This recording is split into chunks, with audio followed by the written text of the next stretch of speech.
know you all expect us to come on here and be like, oh, the Flyers, they got to the second round, hooray, because that's the way we've been all season. But I got greedy, damn it. Yeah. You couldn't win me one game. I know. I'm just messing with you.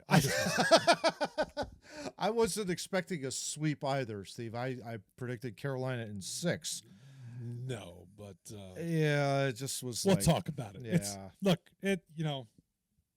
It was gravy. It was fun while it lasted. Oh yeah. We had good times. We did. So I'll see you. Anyway, welcome into the Men in Orange and Black. We are the podcast for the sane Flyer fans because we are sane. Yes. Flyer fans. We're not out here losing our minds because of who was or was not in a picture of the Flyers at the Phillies game. With me is Matt Craig. I am Steve Murray. Salutes all around. Flyers are done. Yep. For the year.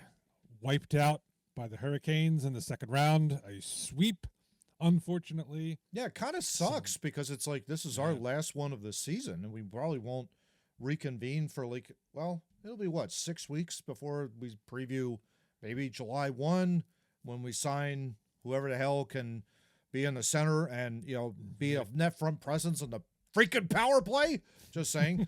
I've got a different position to address on the power play, but we'll get there in the third period. Yeah. Third period. But first we must recap what was and what shall be no more. Yeah. Overall thoughts before we get in game by game. 1 for 19 on the power play. That's not going to get it done. Not going to get it done at all. Nah. And it was one of the keys. I think you needed to score on the. I mentioned it. You had to score. You didn't do it. You looked right in there. I did. You said. Right dead in the camera. You need to score when you have a power play. And it did not happen. They don't listen. They don't listen. They don't listen. Yeah. And so, the talent, you could definitely tell the talent between the two organizations, it wasn't even close. Yes. They have been building over this. They are seeing, the conference final. And it could be Montreal. Montreal might give the Carolina Hurricanes a little bit of a run here because the way they're playing right now against Buffalo. But anyway. I'm not sure about that, but anyway. The distance between us and Carolina, I would argue, is at 3 years ahead of where we are right now, essentially, in terms of overall experience and, what we need in order to get over the top of that team. I do think we're going to be contending with them for a very, very long time. Get used to it. That's my only humble opinion.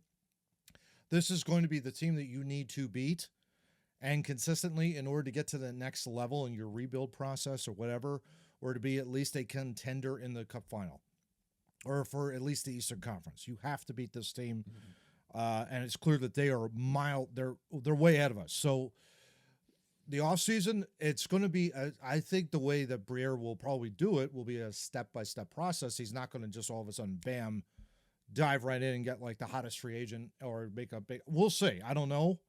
Just predicting, but this is going to take some time, and you have to find a way to somehow, with the talent that you have right now, hook or by crook, beat this team in some form or fashion. I didn't think that the talent disparity was that much of a chasm. Okay. If you throw out game 1, games 2 and 3, I actually think the Flyers were the better team 5-on-5. Now, there were about 1 billion penalties taken in this series for God knows what reason. Yeah. I can't do that. Maybe they thought they were still playing the Penguins. It's let's agitate them.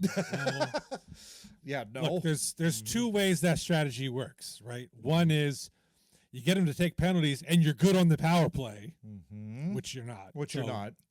Out. Second is you got players on the other side who are basically high skill players that you could potentially throw off their game with the rough stuff after the whistles. Sure. Carolina doesn't play that way. No. They are a meat and potatoes type of team. Yep. And that scrum stuff is not going to get into their heads. No. Right? So if you were trying to swing the series like you did with Pittsburgh. Mm-hmm. And that's, I hope, the lesson I hoped they didn't take from Pittsburgh was like, oh, so to win the series, we just have to screw with them after every whistle. Yeah. You see in Carolina, that's not the case with every team. Yeah. You have to adjust your strategy based on the team. No doubt. And Yeah. And you have to that be, didn't work. you also have to be ready for game one, which you weren't, Also, and, also. you know. Well, to be fair, I mean, game one, they kind of got sprung on them. Oh, yeah. Like immediately. All of a sudden. Yeah. Which is kind of ridiculous. Yeah. NHL, that was stupid. Mm-hmm. I mean, You can have an this offense. this series was over before Montreal and Buffalo had played game 3. Yeah. Okay. We were 2 games in before they played any games. Yeah. That was a little ridiculous. Yeah. And I don't know the reason why we had to start that series so early. Yeah, and especially considering that Montreal beat Tampa in game 7. I think it was on that Sunday. Yeah, it was the day after game 1. Yeah, and you didn't have them do game 1 of their current series with Buffalo on that Tuesday. You had that extra day, on Wednesday or something along the lines when we had already played 2 games. So it was a very weird scheduling. So, but I mean, I don't attribute game 1 to just that. I mean, there was you got to be obviously- ready. It's a different opponent. Yeah. But that was certainly a factor, and there Yeah. are a couple other factors we'll talk about as well. Yeah. But, so anyway, like I was saying, games 2 and 3, I thought they were the better team 5-on-5. Mhm. They just didn't do it. If this had any type of functioning power play, we Yeah. would have won a couple of games in there Yeah. because the opportunities were there to get some power play goals. Yeah. Hell, if they get points for hitting it off the post, I mean, you never know. It might be a totally different series too. If we could finish, Yeah. a shot. And that was the That would difference. also help. Carolina finished their opportunities. We did not. Yes. That's just the bottom line. And so for me, that tipped the cap to Carolina. We just have to be better at shooting the net on, shooting the puck on the net. And especially if you have Freddie Anderson, who, he's having a great playoff right now, no question. He is. And you're riding that hot streak if you're Carolina. But this is a guy who had a sub 900 save percentage heading into the postseason. So it was like they didn't know what they had really with the with their number 1 goalie. So it was kind of like, okay, well, we'll see what happens. As long as we play our game, we should be fine. And that's exactly what's happening. The only difference is that Anderson is playing very, very well right now. I think he had a 1-1-2 goals against us. I mean, it was totally, totally ridiculous. But yeah. My point, you gotta shoot. My point is just yes, we were swept, but I don't feel like the disparity between the two teams was sweep worthy. I think a couple things went Carolina's way, where I think honestly it should have been a 6-game series. Yeah. If we could have pulled game 2, you're in overtime, you dominate the overtime. Yep. If you put one of those in, you're coming back 1-1. Game 3 was there for the taking, and you kind of let that get you. You lost discipline. Yep. You let it get away from you. So while I think Carolina is the better team, I don't think that we should despair. Right. There's so much of a difference between the two teams that we're years fair. away from being able to do that. That's fair. Yeah. That's fair. All right. Well, let's get into the individual games. Yeah, There's only 4 of them. And starting with game 1, the bad news came early. Owen Tippett is going to miss the game. Not a surprise to me, really. I mean, he hadn't played well in the Pittsburgh series outside of, say, game 2 and that rush in the end of game 6. And you kind of knew he was injured. He was sitting out, optional skates. Rumor is that he had a sports hernia. Which, wouldn't shock me. Yeah. I just think it was the Carolina game, the last regular season game where they clinched the playoffs, where he got like 3 times major kind of going to the bench, like, that was, including once I think he got hit in the stones with a puck. Kind of like an inside part. Yeah. Yeah. So bad news there because he's one of your faster players. So Garnet Hathaway comes in, and as you said, first period, boy, was that a bad start. 90 seconds in, Stankoven, who's had a hot playoff, getting the big first early goal and really setting the tone at that point. That line has been hot, Steve. It really has been. It has. It has. He deflected a point shot from Mike, don't call me Morgan Riley. Yep. Gives the Canes 1-0 lead, and they are doing that forecheck we talked about, and the Flyers were not ready for it. They were getting swarmed. And then not more than halfway through the first period, Jackson Blake goes on a rush, gets around Vladar somehow. It was a really bizarre, I don't know what the hell was going on there. It almost like a 2-0 lead. Yeah, it almost like it ricocheted off of Sanheim, I think it was, and then hit I think it might have hit Vladar's skate and then came into the net. So you're down. I mean, there's a weird goal. Vladar was out. Yeah. And he had room between the skate and the post. Yeah. I don't know. Yeah. So things were not going. And then right after that, Nick Sealer takes a penalty for cross-checking. Right? Yeah. Kane's going on the power play. We're not even 9 minutes into the series. Yeah. You're already down 2-0 and giving up a power play. But they survived the power play, which was their penalty kill, actually, I don't think was terrible this series. Yeah. But the things that were terrible was their own power play, of which they get 2 of them in the first period and do absolutely nothing. So you go into intermission having been outshot 12-4. Yeah.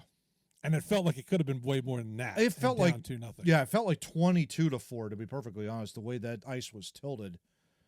It was just really, really bad and not a good start at all. And ESPN, I think it was that game was ESPN, right? Yep, it was ESPN. Yep. You might want to have your announcers do their research, because the way they were reacting to the Flyers' power play struggles, you'd think they would have thought the Flyers had a 20% power play going all season, because they're like, oh, what is going on with this power play? Yeah, it was bad. Gosh, we've been asking that question for 88 games up to this point. Right? Yeah, exactly. Yeah.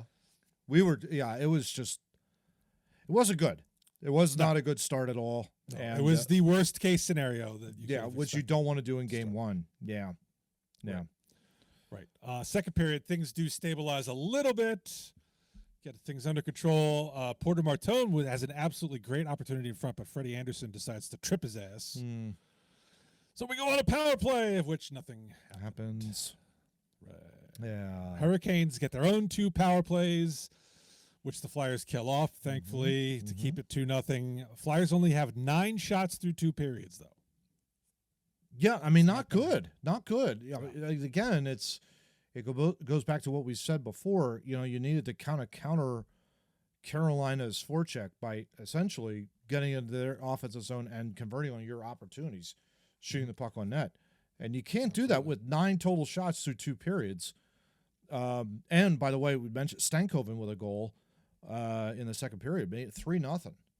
So you're already behind the 8 ball. Like, you're behind the 8 ball after 1 period.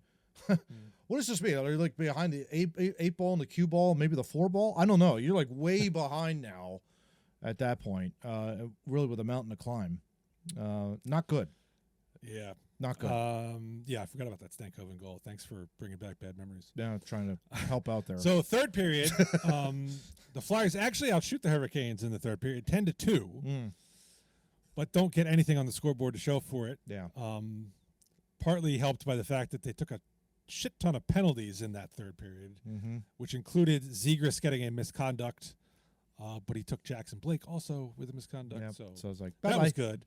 Yeah, Ghost was out. Yeah, Ghost was out. Shane Gostisbehere took a misconduct. Yeah. Who knew he had that in him? Nick Sealer. The Flyers do get 1 more power play out of this, but again, they do absolutely nothing with it. Yep. Yeah. Not a good game. Yeah. Not a very good game to start. And again, it was worst case scenario, like we mentioned before. You know, you weren't ready to play. And I'm glad Tocchet basically called them out. So you can't just be ready to press clippings and, all of a sudden it's round 2 and you're ready to go. And this will be just like round 1. It's not even close to round 1. Only the intensity level just goes up and up and up. And you were not ready. You were absolutely not ready to play in this game. And it showed in that game. Flush it. On to game 2. Yep. Well, the good news is you don't get 1, you get 7. Yeah. Essentially. Yeah. So game 2, Emil Andrae comes in for Noah Juleson. No surprise there. Andrae better at moving the puck against pressure in theory. And Grundstrom comes in for Hathaway. Probably a speed decision there given what we saw in game 1. So no questions with that. First period, the Flyers actually start off well. They had talked before the game that they had seen something. And it's certainly, they were getting chances. They were. The game wore on. And game 2, they started to get more chances. And we're not talking like nice opportunities off a cycle. We're talking like 2-on-1s. Yeah. Breakaways. Yeah. Grade A opportunities. Yeah.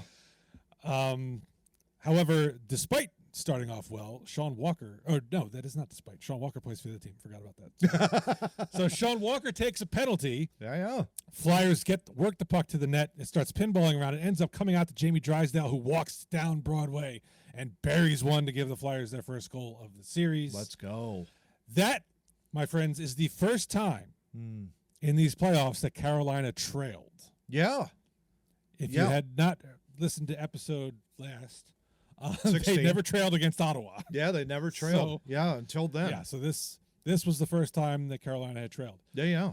Then you get 30 seconds later, some hard work by the fourth line. Couturier jams one home, puts the good guys up 2-0. Yeah. But the ever dangerous 2-goal lead midway through the period. Cam York goes off for holding. And late in the power play, Nick Ehlers gets a cross-ice one-timer to get the Hurricanes back within one. Flyers get their own power play. Nothing with We're it. back to doing nothing with it. And then Grundstrom takes a penalty. You're going to hear a lot of penalties. Grundstrom takes a penalty. End of the period, the Flyers take a too-much-man penalty, which was controversial because it seemed like Carolina was actually the team with too many players. Yeah. Which, and I have to credit ESPN. I watched the first period and saw, there were 6 Canes. How are we being called for that? Like, huh? But it was a wrong feed, according to ESPN. Wrong feed. Good job on you, Disney, ESPN. I love it. Anyway, it was ridiculous. So there was like, if it cycled back, there were too many Flyers earlier, but they went to a wrong feed, a wrong picture, and it was That's just a figment of the liberal media. Yeah. So it was bad, but you're up 2-1. You're up 2-1. Yes. You have a lead in Carolina. I'm thinking, okay, you get a power play goal. It's like, this is bonus. This is bonus time. It's unbelievable. We don't get those. We don't get those. We don't get those at all. Turned out it's our only power plays goal of the entire series, but that's neither here nor there. The point is, we scored on the power play. We had a lead, and I loved it. All right, but then the second period comes along, and thus begins the parade to the penalty box. And not just for us, for both sides. Yeah. I have to say, Carolina was rather undisciplined this series. Yeah. It was surprising. Very much so. Yeah. 5 penalties were called overall in the period. The Flyers survive 2 penalty kills on their end, but do absolutely nothing with their 3 that they get in that period. What was amazing to me in that second period, Steve, at every single time with their power play, they would essentially like line up 3 forwards at the top of the blue line, essentially spread out, and then you would have one guy carry the puck, give it back to Zegras. Zegras would try and dance in to get into the zone, essentially. And that was the entry. That was it. Every single damn time they went on the power play, that was the only way that they could, or at least attempt to get into the offensive zone. Okay, if it ain't work, if it isn't working, how about we try something more? How about we chip it in? How about we get at least the legs going into the offensive zone? Because essentially, like, you're asking Zegras 1-on-4 to come in, make sure that he's holding the puck while everyone else gets into the zone. That, I think, is something that you can't do that unless you have another top guy out on that power play that can at least take that threat away. I'm getting it was a little tiresome to kind of watch Drysdale drop it back, and here comes Zegras right up the zone, and hopefully he makes it by, and he does, and it's poke check in the corner, and you you're wasting valuable time when you're trying to do that in the offensive and trying to get in the offensive zone. Very frustrating to watch in that regard. Yeah. So, yeah, it wasn't good. Yeah. Wasn't good. But they maintained the lead going into the third period, so that was good. Mm-hmm. And to start the third period, they get another power play that they do absolutely nothing with. Nothing. Yep. But they do kill off an Andrae roughing call, which Emil Andrae is a tiny little man. I don't know how he. Yeah, I don't know how he cross-check Carrier, but he did, and roughed him up a little bit. Okay. Whatever. You're letting Emil Andrae rough you up. Says a little something about you. Yeah, a but little anyway. bit. Yeah. Halfway through the period, Seth Jarvis on the rush gets one past Vladar, ties it up at 2. And so we're back even, unfortunately.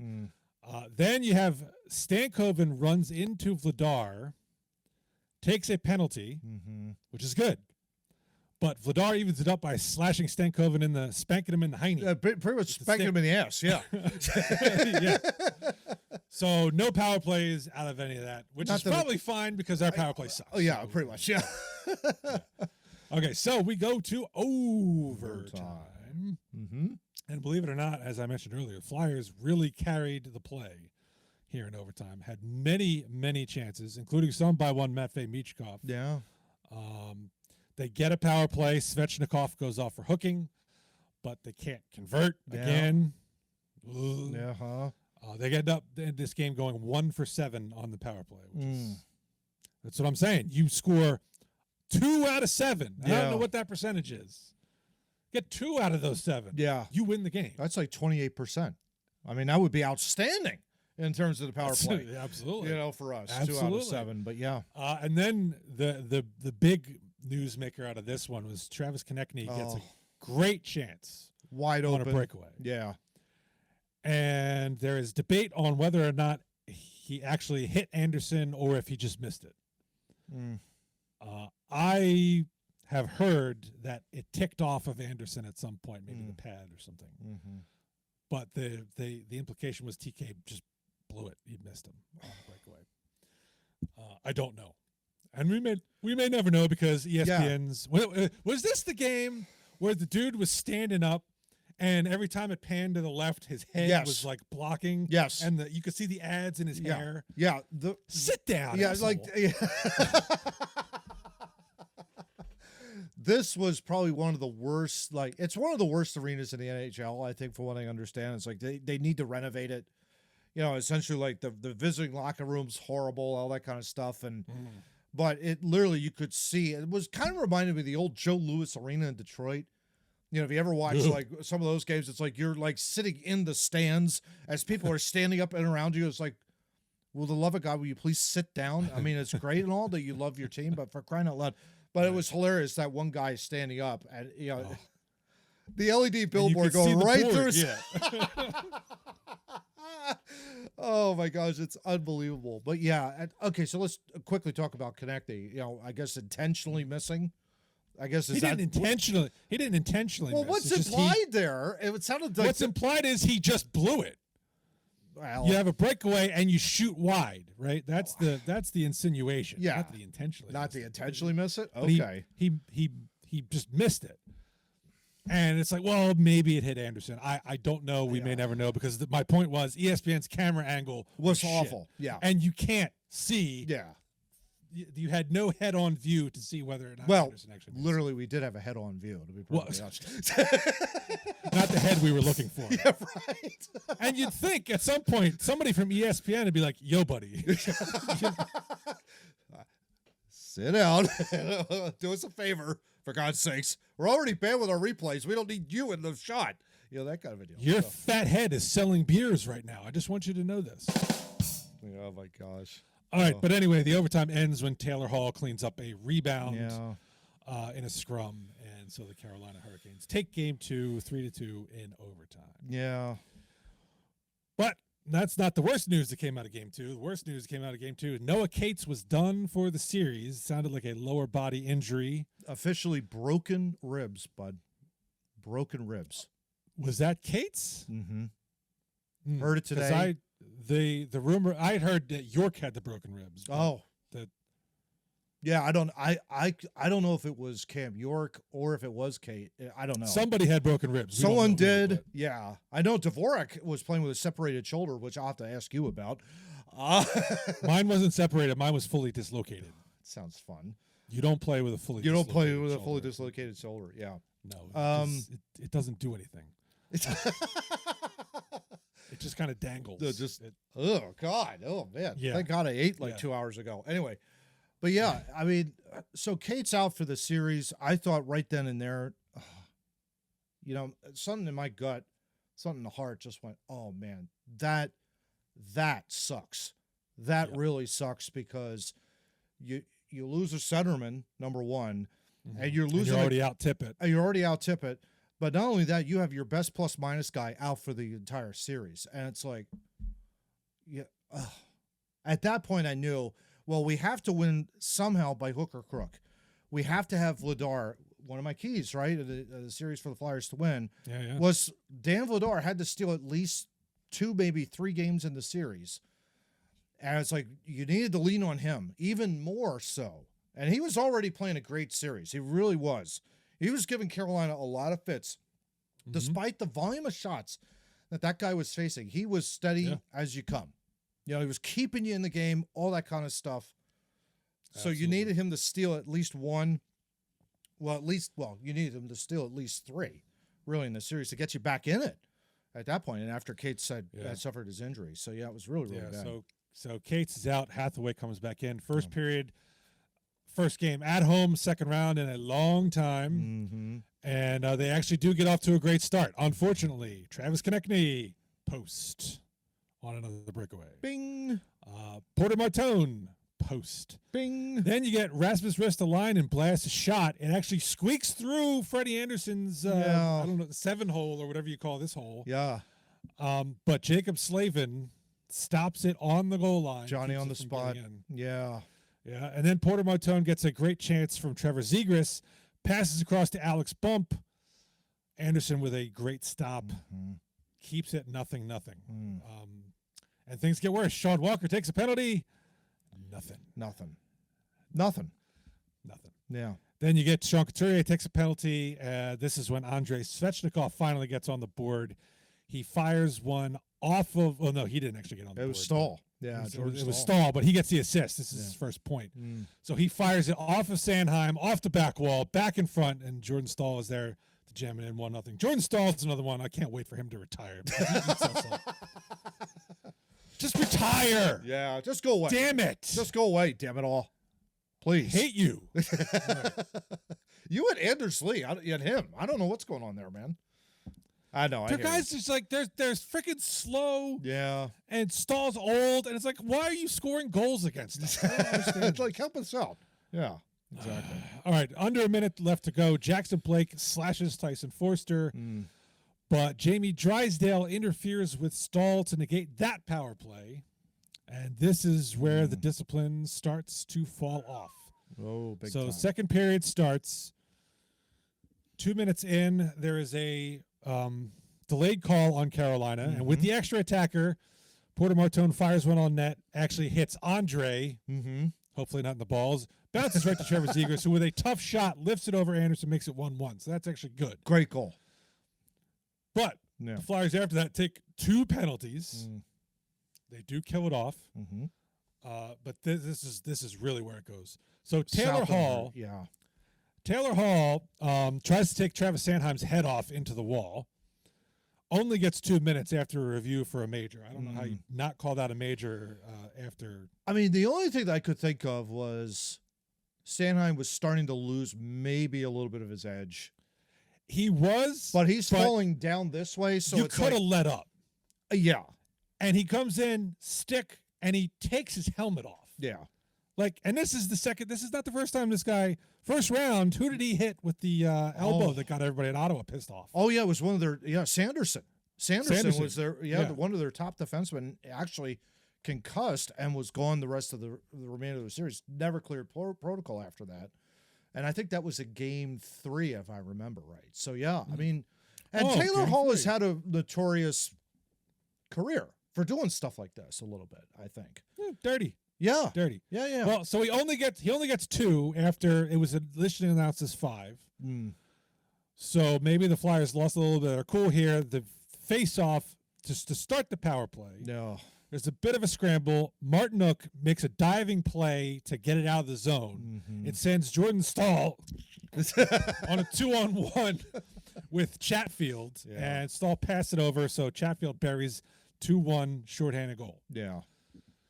Then they get another shorthanded rush on that same power play. Drysdale holds Seth Jarvis. So Drysdale gets a penalty. Fortunately for us, Jarvis pulls a Malkin on Travis Konecny and swings a stick at his head and gets 2 minutes for high sticking, so offsetting penalties. Man. And this is really got weird.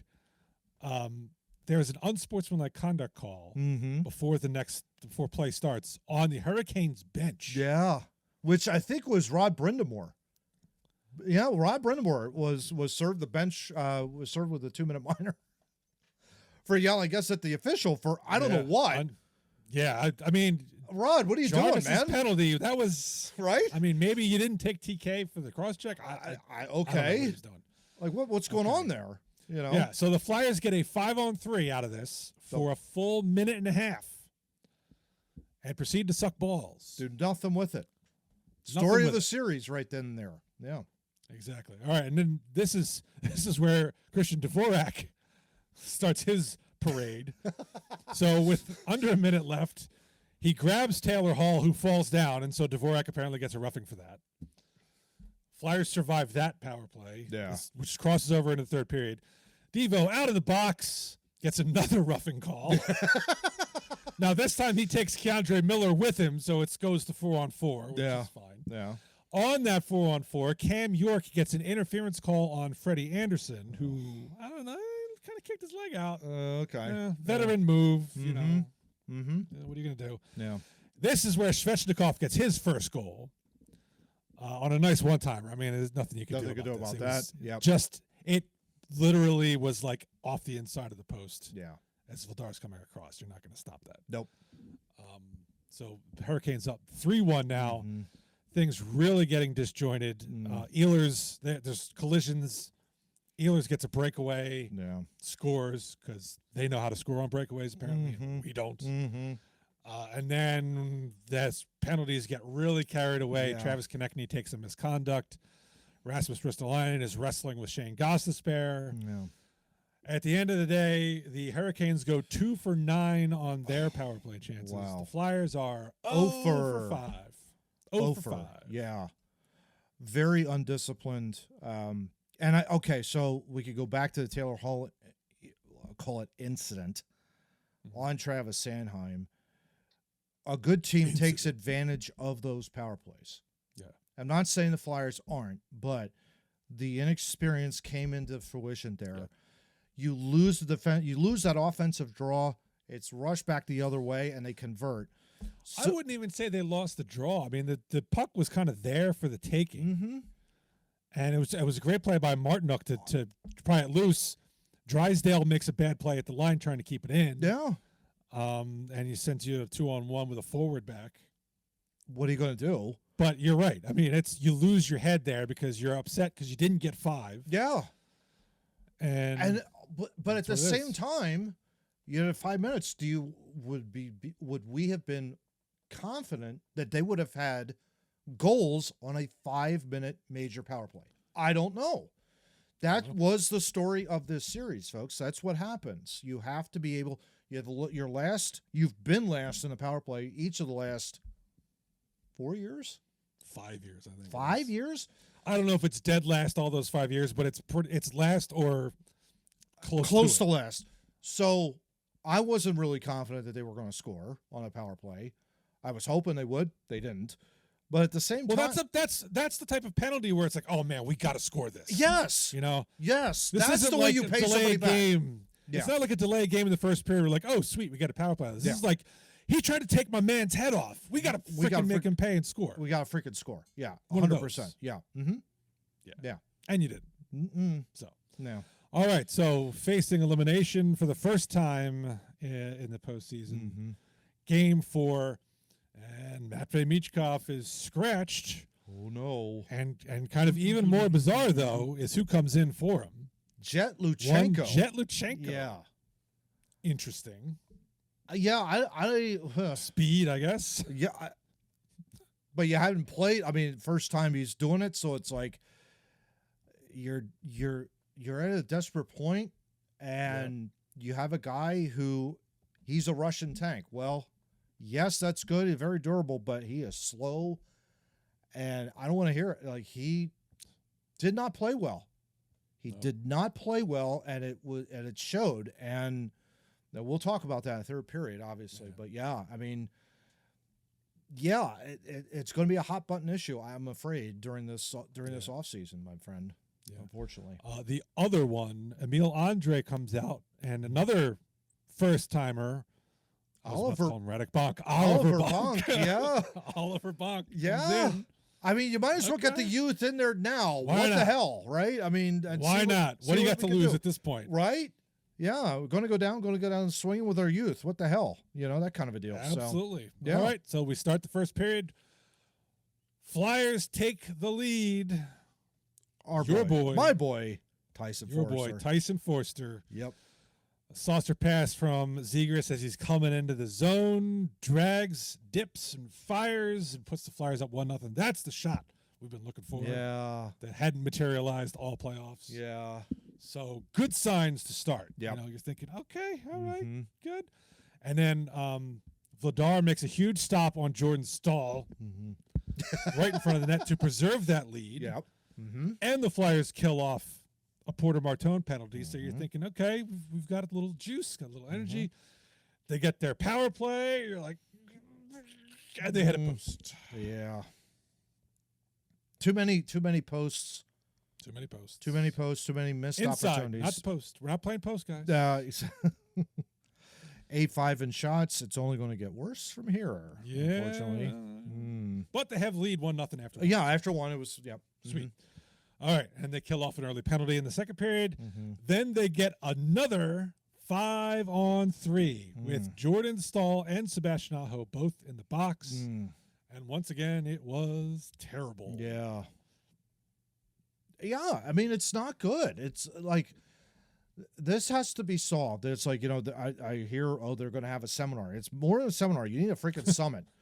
You need like 5 days, maybe, like round the clock. You got to have this whole, you know, what makes the power play work? Why do we have power plays to begin with? What causes us?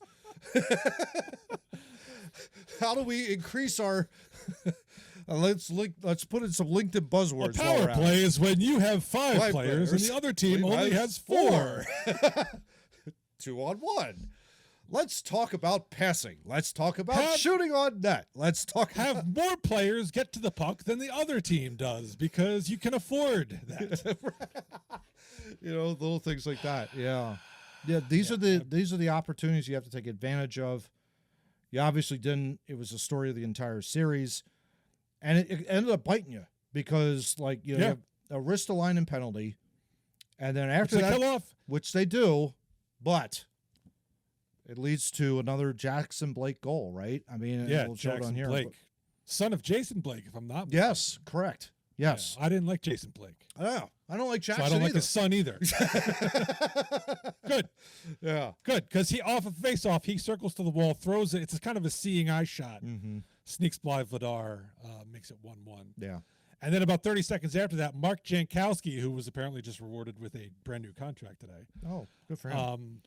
Appears to score. But wait, we have goaltender interference. Finally, a call. Carrier was in the crease messing with Vladar. Screw you. We're taking that one off the board. Damn right.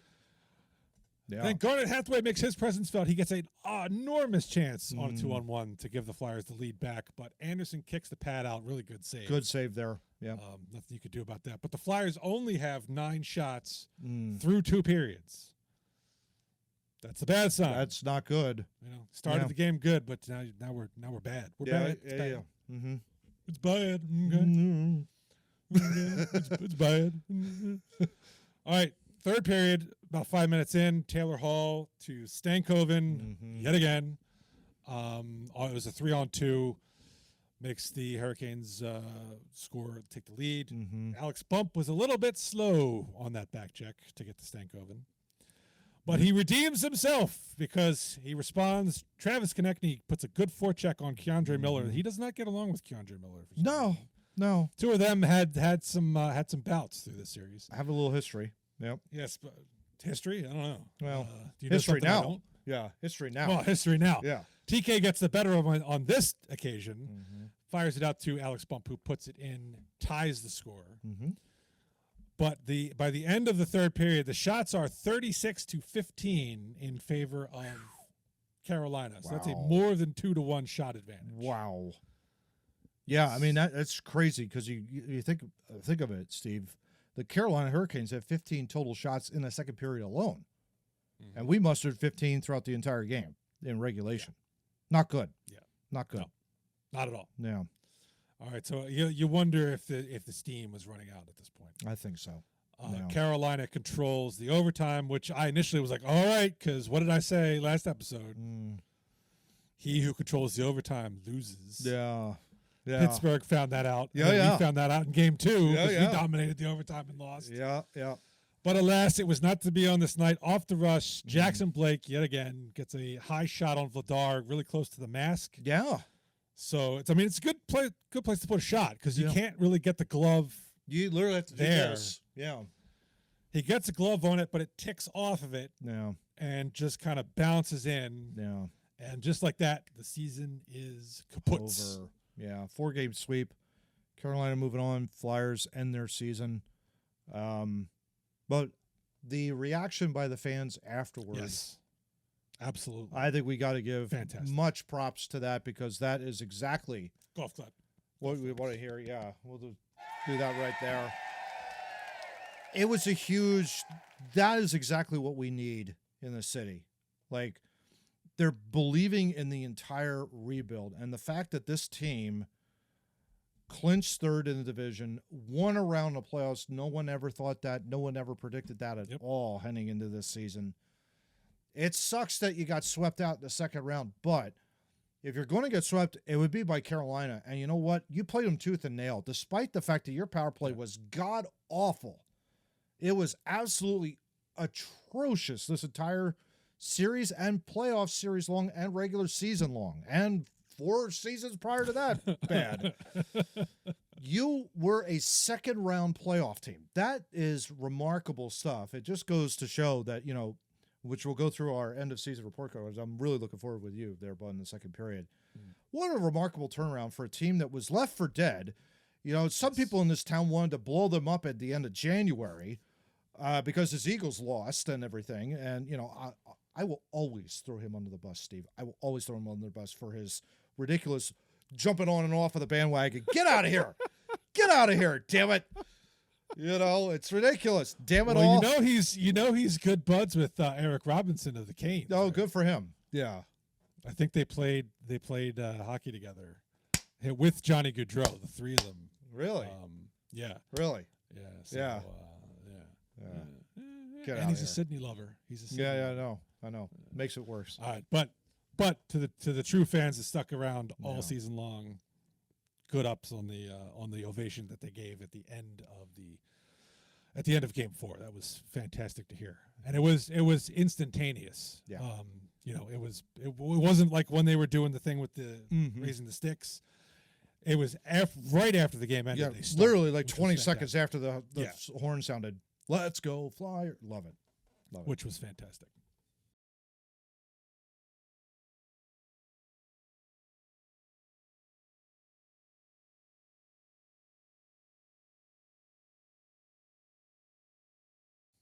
So I think from henceforth, every time we mention the Flyer power play, it shall be accompanied by, it's bad.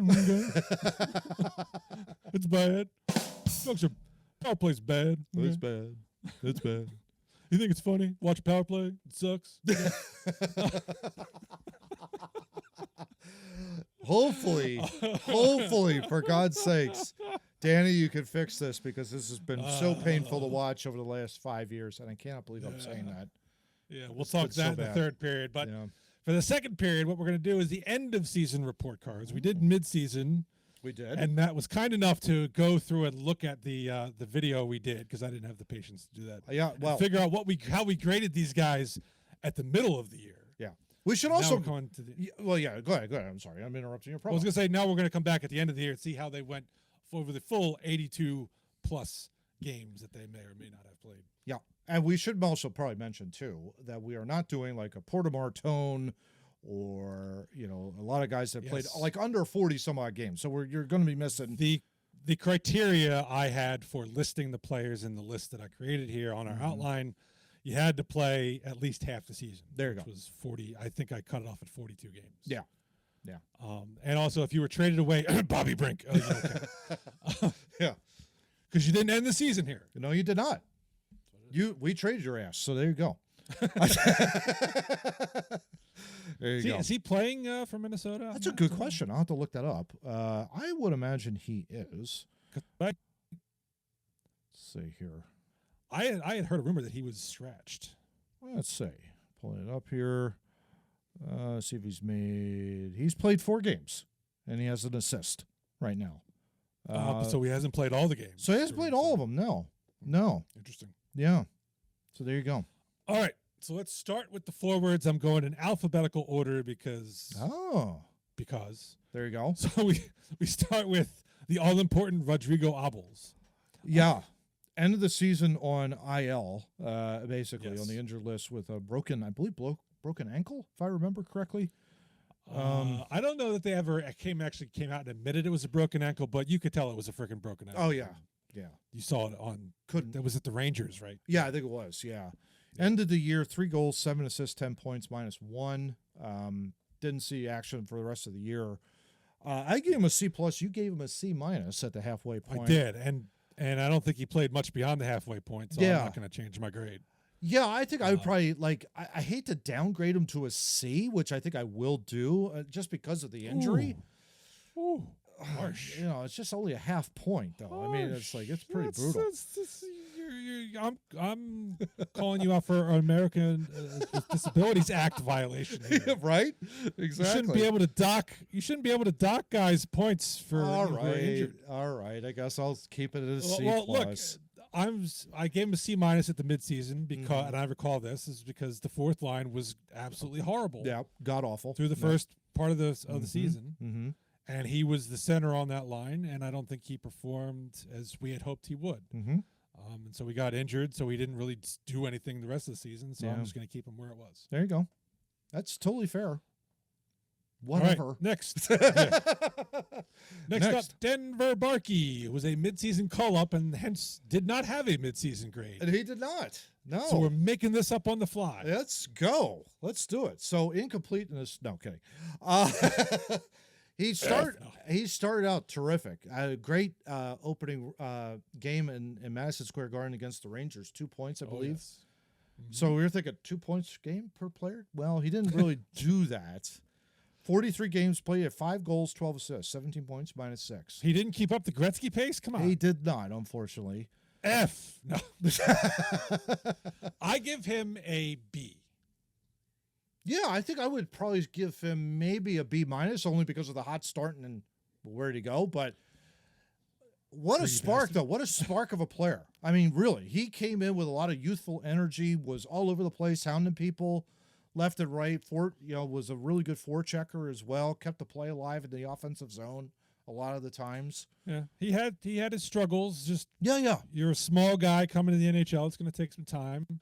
I think for what he walked into, I think he deserves a B. And I mean, even in the playoffs, Tocchet moved him into center for a couple games. Yeah, particularly after Cates was hurt. Scored a great goal, and he held his own. Yeah. So I think it was Pittsburgh, right? That he had his goal. I think it was a game 4. I'm trying to remember. Yeah, it was one of the games they lost. Yeah, it was game 4. Yeah, it was game 4 against Pittsburgh. Yeah. Put his stick down and got a goal from it. So I mean, off a Zegras pass. So it was great. Yeah, I thought he had a great year. For his size. Yeah. For his size, he plays with a lot of energy, and he gets into those scrums, which I like. Very much so. So yep, I like it. All right, next up, Noah Cates. Oh, who unfortunately ended up missing the last 2 games of the Hurricane series. Which Played is, every is a single loss. Played every single game this year. Cates had 18 goals, 29 assists, 47 points. He was a plus 26. He was a plus 26 player. So I'm going to give we both gave him a B+ at the midpoint. Yep. I'm going to upgrade him to an A-. I would agree. Because I believe I think Michkov was the top point leader after the Olympic break. Mm-hmm. This guy had Noah Cates was second. Mm-hmm. Yeah, and I think they were playing. They were playing together a lot too, which was great. I think for Michkov's development, because Noah Cates was one of those guys that he was a perfect. He kind of not necessarily Brian Propp, because nobody's better than Brian Propp. He's the best ever, going back in the day. He was always a great plus-minus player. I know he's not on your board. Damn it, I'm old school. That's okay. That's why I bring That's why I bring it up in the '80s, baby. You bring the old fogey energy. Yeah, that's right. But no, plus 26, that is absolutely remarkable for a player that was just absolutely fantastic. Played all regular season games, was a force in Pittsburgh. Screening the hell out of Seelovs in the Pittsburgh series to get us into the second round off a Cam York shot from the point. Just an overall great player, a guy that I think is going to be such a great character player going forward for us. And if he's plus 26 next year, I could see 50, 55 point. I would love that out of him. I could see him. I think I could love seeing him being like a 20, 25 goal scorer. If you could get that out of him. Well, that's optimistic. That is very optimistic. Okay. Yeah, but I'm looking at 18 goals. I mean, you're telling me he can't score 20? Maybe have a career year, go 25? We'll you never know. We'll depends where he's playing, what he's doing. I think the role he had served him well, and so an A-, I think, for me is well-deserved. Yep, no doubt. All right, next, the captain, Sean Couturier. Yeah, man. Midseason, you gave him a B. I gave him a B-. Mm-hmm. Where do you have him finishing? I would, for me, he had a slow start, right? And he had that long goalless streak throughout the entire middle portion of the season. Everybody's wondering, what's going on with Coots now? Is he done? Is he finished? Well, he rebounded in the playoffs. He was an absolute warrior out there. He was an absolute beast. The fourth line really helped. I think putting him with Glendening and Hathaway, it was like that line just meshed so incredibly well. They came up with timely goals. The second goal in Carolina that he had really in game 2 to give him a 2-0 lead, that was all grit and determination. Yeah. Absolute freaking warrior. I'm going to stay. The one he had, who did he have? The one where he ripped it like top shelf. Was that before the playoffs? It was before the playoffs against Winnipeg, where there was the backhander, like all that kind of stuff. He did that. He was leveling people throughout the playoffs. I remember you talking about in our last episode. He was laying the wood down on a lot of people. I gave him a B, same grade. Not moving off of that. I thought what he did was absolutely phenomenal. And again, asking him to go down the fourth line, you're taking a defensive draw like Talk would do. You're taking a defensive draw. You're not seeing much in the way of offense. You're just nitty and gritty. And he did it, and he did it spectacularly. He was an absolute beast down there and a true warrior in the playoffs. Absolutely loved his play towards the latter part of the year. Yep. I'm going to upgrade him to a B from nice. B- I gave him. Yep. There was a point in the playoffs where I was like, could this be the second coming of this guy? Yeah. Because he got put on that fourth line, and he accepted that role, and he played it perfectly. He got physical. This was like old school Couturier. Oh, right? yeah. Where he was hitting people and making it hurt. Yeah. And chipping in a goal every once in a while. Yeah. And with the defensive zone face-offs. And with the penalty killing. Yeah. I think you have found what he can do for this team and really be an effective player going forward. Yeah, no doubt about that. So I'll give him I would make it higher, but the earlier part of the season he had a poor start. So and he had that long streak where he wasn't scoring goals, and a lot of people there was a lot of heat on him. There was, unfortunately. There was. But he found himself, and I think it's for the betterment of the team. What a warrior. Great stuff. Yeah. All right, Christian Dvorak. Midseason, you gave him a B. I gave him a B plus. Yeah, 80 games played. 18, 33, and 51 for the goals, assists, points. He was plus 11. Career high, I think, for all of them. I believe so. Got rewarded with a 5-year contract. We were kind of talking about that a little bit. I was like, oh, okay, at 5 years for the annual value. Like, maybe a little too high for him, but you needed a center. Was a little undisciplined, kind of a little bit in game 3. But give him credit, separated shoulder, playing with that, not easy. For me, I think I'd leave him at my grade as a B. I think the way he played was very serviceable. 3rd and 5th in the team in scoring, really tied for 3rd with Owen, Tippett, and Matvei, Michkov. So, and plus 11, not bad for your first year as a Flyer. Not bad. I'm gonna leave him B plus. I think he overachieved in his what we came in expecting him to be, and the career highs in points and goals. So, good stuff. So Yeah. I'll leave him a B plus. There you go. Not bad. All right, Tyson Foerster. Yeah. We both gave midseason grades of B plus. I don't know, because he missed all that time and he only came back right at the end of the season. Yeah. I don't know that I have much to change here. I would agree with that. He got you the really goal. can't evaluate. You really can't evaluate the playoffs. You really cannot. It was clear he was not in game shape.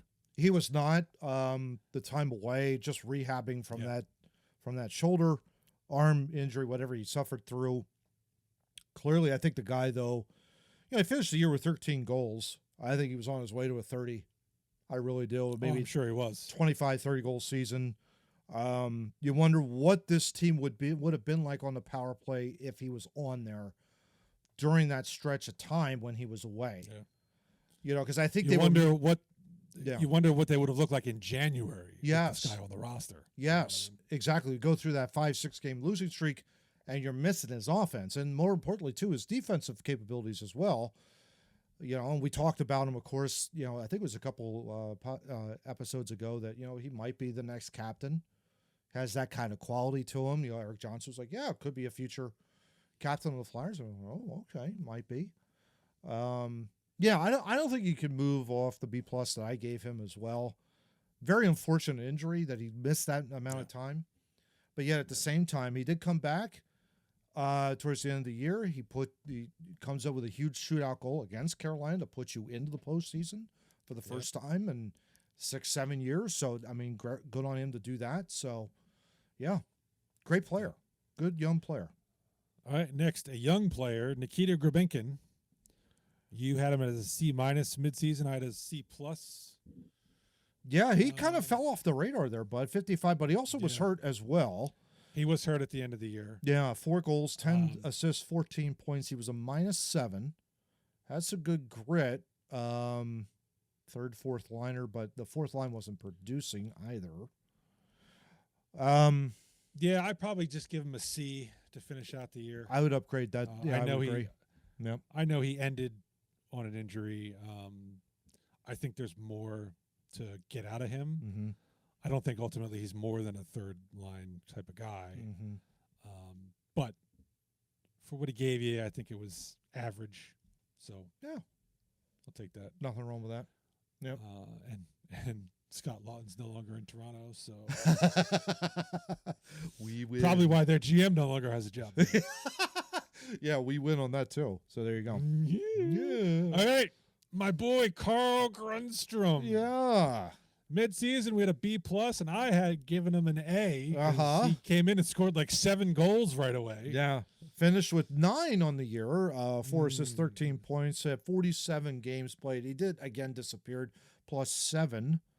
I don't know if there was any injury that I know of that he went through. No, I don't think so. I'm going to move him down to a B. Yeah, he got the A out of that hot start, but then kind of faded. Yeah, I had him at a B+. He was in and out. Yeah. I give him a B as well. I think, he came in, got instant offense on that 4th line, really shut the media up, which is great. Anytime you shut the media up, I'm happy with that. So 9, 4, and 13 on the year. So, Could have been a little bit more. I mean, that's not But- bad for a fourth line guy. but for a fourth line You know guy, what I that's not bad. Yeah. Yeah. Yep. And speaking of fourth line, next up is Garnet Hathaway. Yeah. Midseason, you had given him a C, which I thought was generous. I gave him a D+. Mm-hmm. Where do you have him finishing the year? I probably would lower that grade to a C-. You have 1 goal, 2 assists, 3 points on the year, -6. I don't know what happened to Garnet Hathaway. But then again, I looked at his stats. He's never really been a huge point getter in his career. I think the most he's ever gotten, I think, is like 26, 27 points. I'll throw it down there below one of his career highs. But, you know, to only get a goal and 2 assists out of Garnet Hathaway in 66 games, very weird. That Very doesn't weird. matter. Very perplexing Yeah. to me. That doesn't matter to me as much as what you're supposed to do, what he is known for doing on the fourth line, which is causing the mayhem, Mm-hmm. you know, getting in on the forecheck and being a menace, Mm-hmm. which he did more of in the second half. Which I'll give And him he credit was- for that. Mm-hmm. And he was good in some of the playoff games with that, along with Couturier and Mhm. whoever, Glendening, when he was in the lineup. So I'll move him up to a C-. Okay.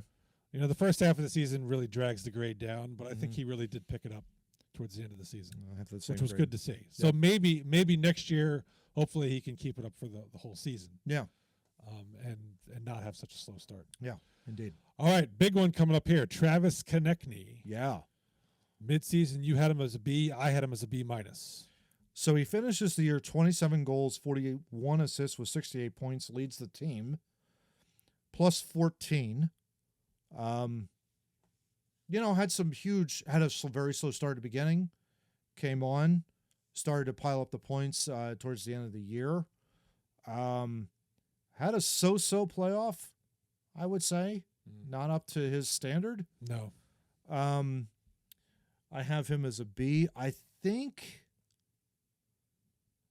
yeah, and I'm trying to think, like, recency bias. The playoffs was not very good for him, which I'm not too happy about, especially when you have, like, he had a goal and 4 assists and 5 points in 10 games, so -2 in the playoffs. So I think I'm going to leave it there at a B. Okay. I think just for the fact that he was the top point getter and was a plus 14 after a very slow start was good. I think the Olympic break did him well, and he came on in March and into the postseason run. I just wish there could have been a little bit more out of him, and he knows this too. He knows it. Oh, yeah. You know, he's going to have to live with it, and it's like, Yeah. I know I could do more. I know I should have done more, especially in game 2. I should have put the game away. You know, it should have been tied coming up here. So, but it wasn't. So he's going to have to live with that a little bit. We'll see. I don't know. I'm going to leave it as a B-. You're going to be minus. Yeah, he came on, but I never felt like all season that I saw the Travis Konecny-ness. Yeah, it was a weird You year know? for him. Yeah, I would agree. It was. Mm-hmm. It was. And I don't mean necessarily the nonsense, but, you know, he's usually a better – he had some really good highlight plays, like the one no-look pass to Porter Martone. Yeah. I think that was the Winnipeg game, Yeah, right? Winnipeg, Yeah. yeah. Mm-hmm. And that was a fantastic play. Yep. And the play he made to bump in Game 4 against Carolina was a very good play. But that's like what he is all the time. Yeah, and that wasn't there. And it just most of wasn't the- there yeah. this season. Especially and in the beginning. I wonder if he's got injuries or whatever. You know, He could. Yeah. I don't know how much. Well, I don't want to say. Is this all Tockett's system? And I don't think it's Tockett's system or anything of that sort. No.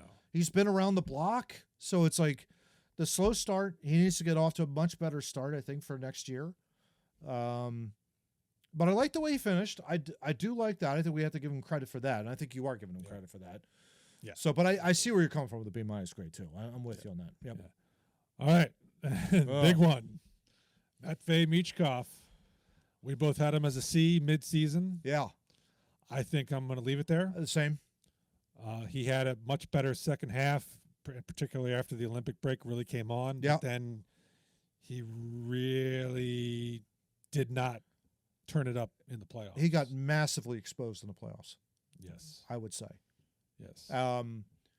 Slow of foot, and you cannot be that way. You just cannot. It's not even the speed issue. The thing I had the most difficulty with was he was getting taken off the puck really easily. Yeah. Like he'd have the puck, and all you had to do was just kind of swing your stick at him, and it was gone. Yeah. Right? Yeah. And he would try to make passes that somebody was in the way, and they would pick it off. And the one assist that he had on your goal was tremendous. It was a great pass coming across the blue line, and I mean that was very well done. A lot of heat on him. Oh, you got to play him more. He's played 140. What was it? 161 out of 164 games in his career. I don't want to hear any nonsense about him. Well, they're not playing him. They're playing him. Number one, they're playing the guy every time, almost every time, 98%. They're bitching about because he's playing 11 or 12 minutes instead of 16. He's still playing the NHL. You have to earn those minutes. Yes. Okay. Macklin Celebrini isn't who he is because he's getting 18 minutes instead of 12. Yeah. Macklin Celebrini earned the right to play 18 minutes a night. Yeah. Okay. Because he's playing really well. Oh yeah. Michkov has not earned that right yet. Mm-hmm. And he's 21. He's in a country he's not familiar with the language. Mm-hmm. He wasn't. I say it again. I say it every freaking time. Mm-hmm. He wasn't even supposed to be here yet. Yeah. All right. Yeah. Give it time. It'll come. Mm-hmm. But you can't throw a guy out there 18 minutes a night who's just going to be a defensive liability. And you can be a defensive liability if you're going to put the puck in the net. Yeah, you can Which ask. he wasn't doing. You can ask Emil Bouchard that question. That's what because he puts the puck in the net on the power play, but he's god awful as a defender. God awful up in Edmonton, and he'll tell you that he's just basically a cone. That's all he does, and it's just like if people just go right around him. Well, but he's valuable in the power play. Well, he's anybody who could score a point a game. You're going to live with some defensive deficiencies. Yeah. Okay. Yeah. Because they're getting you a point a game, and they're not costing you. The point is you got to score more than you're costing. Yeah. And in the playoffs, that was not happening for sure. It was not. It was not. Right. And I think that's – and I get the – okay, so I get the idea of him not getting the minutes, right? I get that, like, the insane Flyers fan, like, going – well, I'm not seeing him on the ice. Why is Tocchet holding him? Like, this is Tocchet's fault. It's all Tocchet's fault. It's not Tocchet's fault. He's trying to win the damn hockey game. And he's not going to put somebody out there that is a defensive, to your point, a defensive liability. It's just not going to happen. I'm with you. I'm like, oh, well, I want to see him on the ice too. But then I see him on the ice. I'm like, oh, my God, what are you doing? Like, where are you? Right? Yeah. Yeah. Exactly. So that's why he's not getting 18 minutes. That's where I kind of like I'm scratching my head. This is a huge offseason for him. It's got to be. Yes. This is not on Tocchet to try and fix him. This is him. It's got to be 100% on him. He came in out of shape, last offseason. He took it easy, and he was playing catch up the entire year. It only took that Olympic break for him to finally get his legs, and then he was able to get there.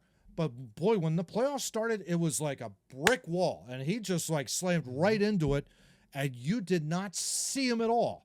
You didn't see him at all. You didn't see him make a difference. You didn't see him move his feet. That was another thing that was really, like, evident to me. It was just very slow of foot, and it was like they got to be faster. This isn't Igor. I'm not saying he's Igor Samula, but you got to be much faster. You got to up your game. You said it, Steve, last episode. Regular season's here, playoffs is up here. And it only ramps up each round you go.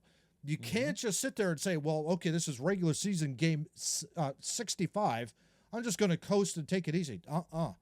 This is a valuable learning lesson for that young kid, and he's got to be able to take advantage of this.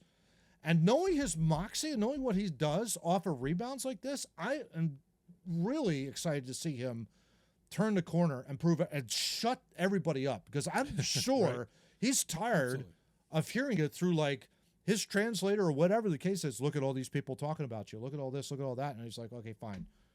I'm just going to go out there and just prove to this organization why I'm going to be the best. And it's the last year of his entry-level contract too. So he's got a lot to prove. He's got a lot to prove. Really. He can't just like take it easy in year 3 and expect to kind of get your 60 to 65 points a season thinking you're doing okay, when so much hype around you is expected of you to be like one of the best players in the NHL. He's not even close to that right now. So it's like he's got to take this and run with it.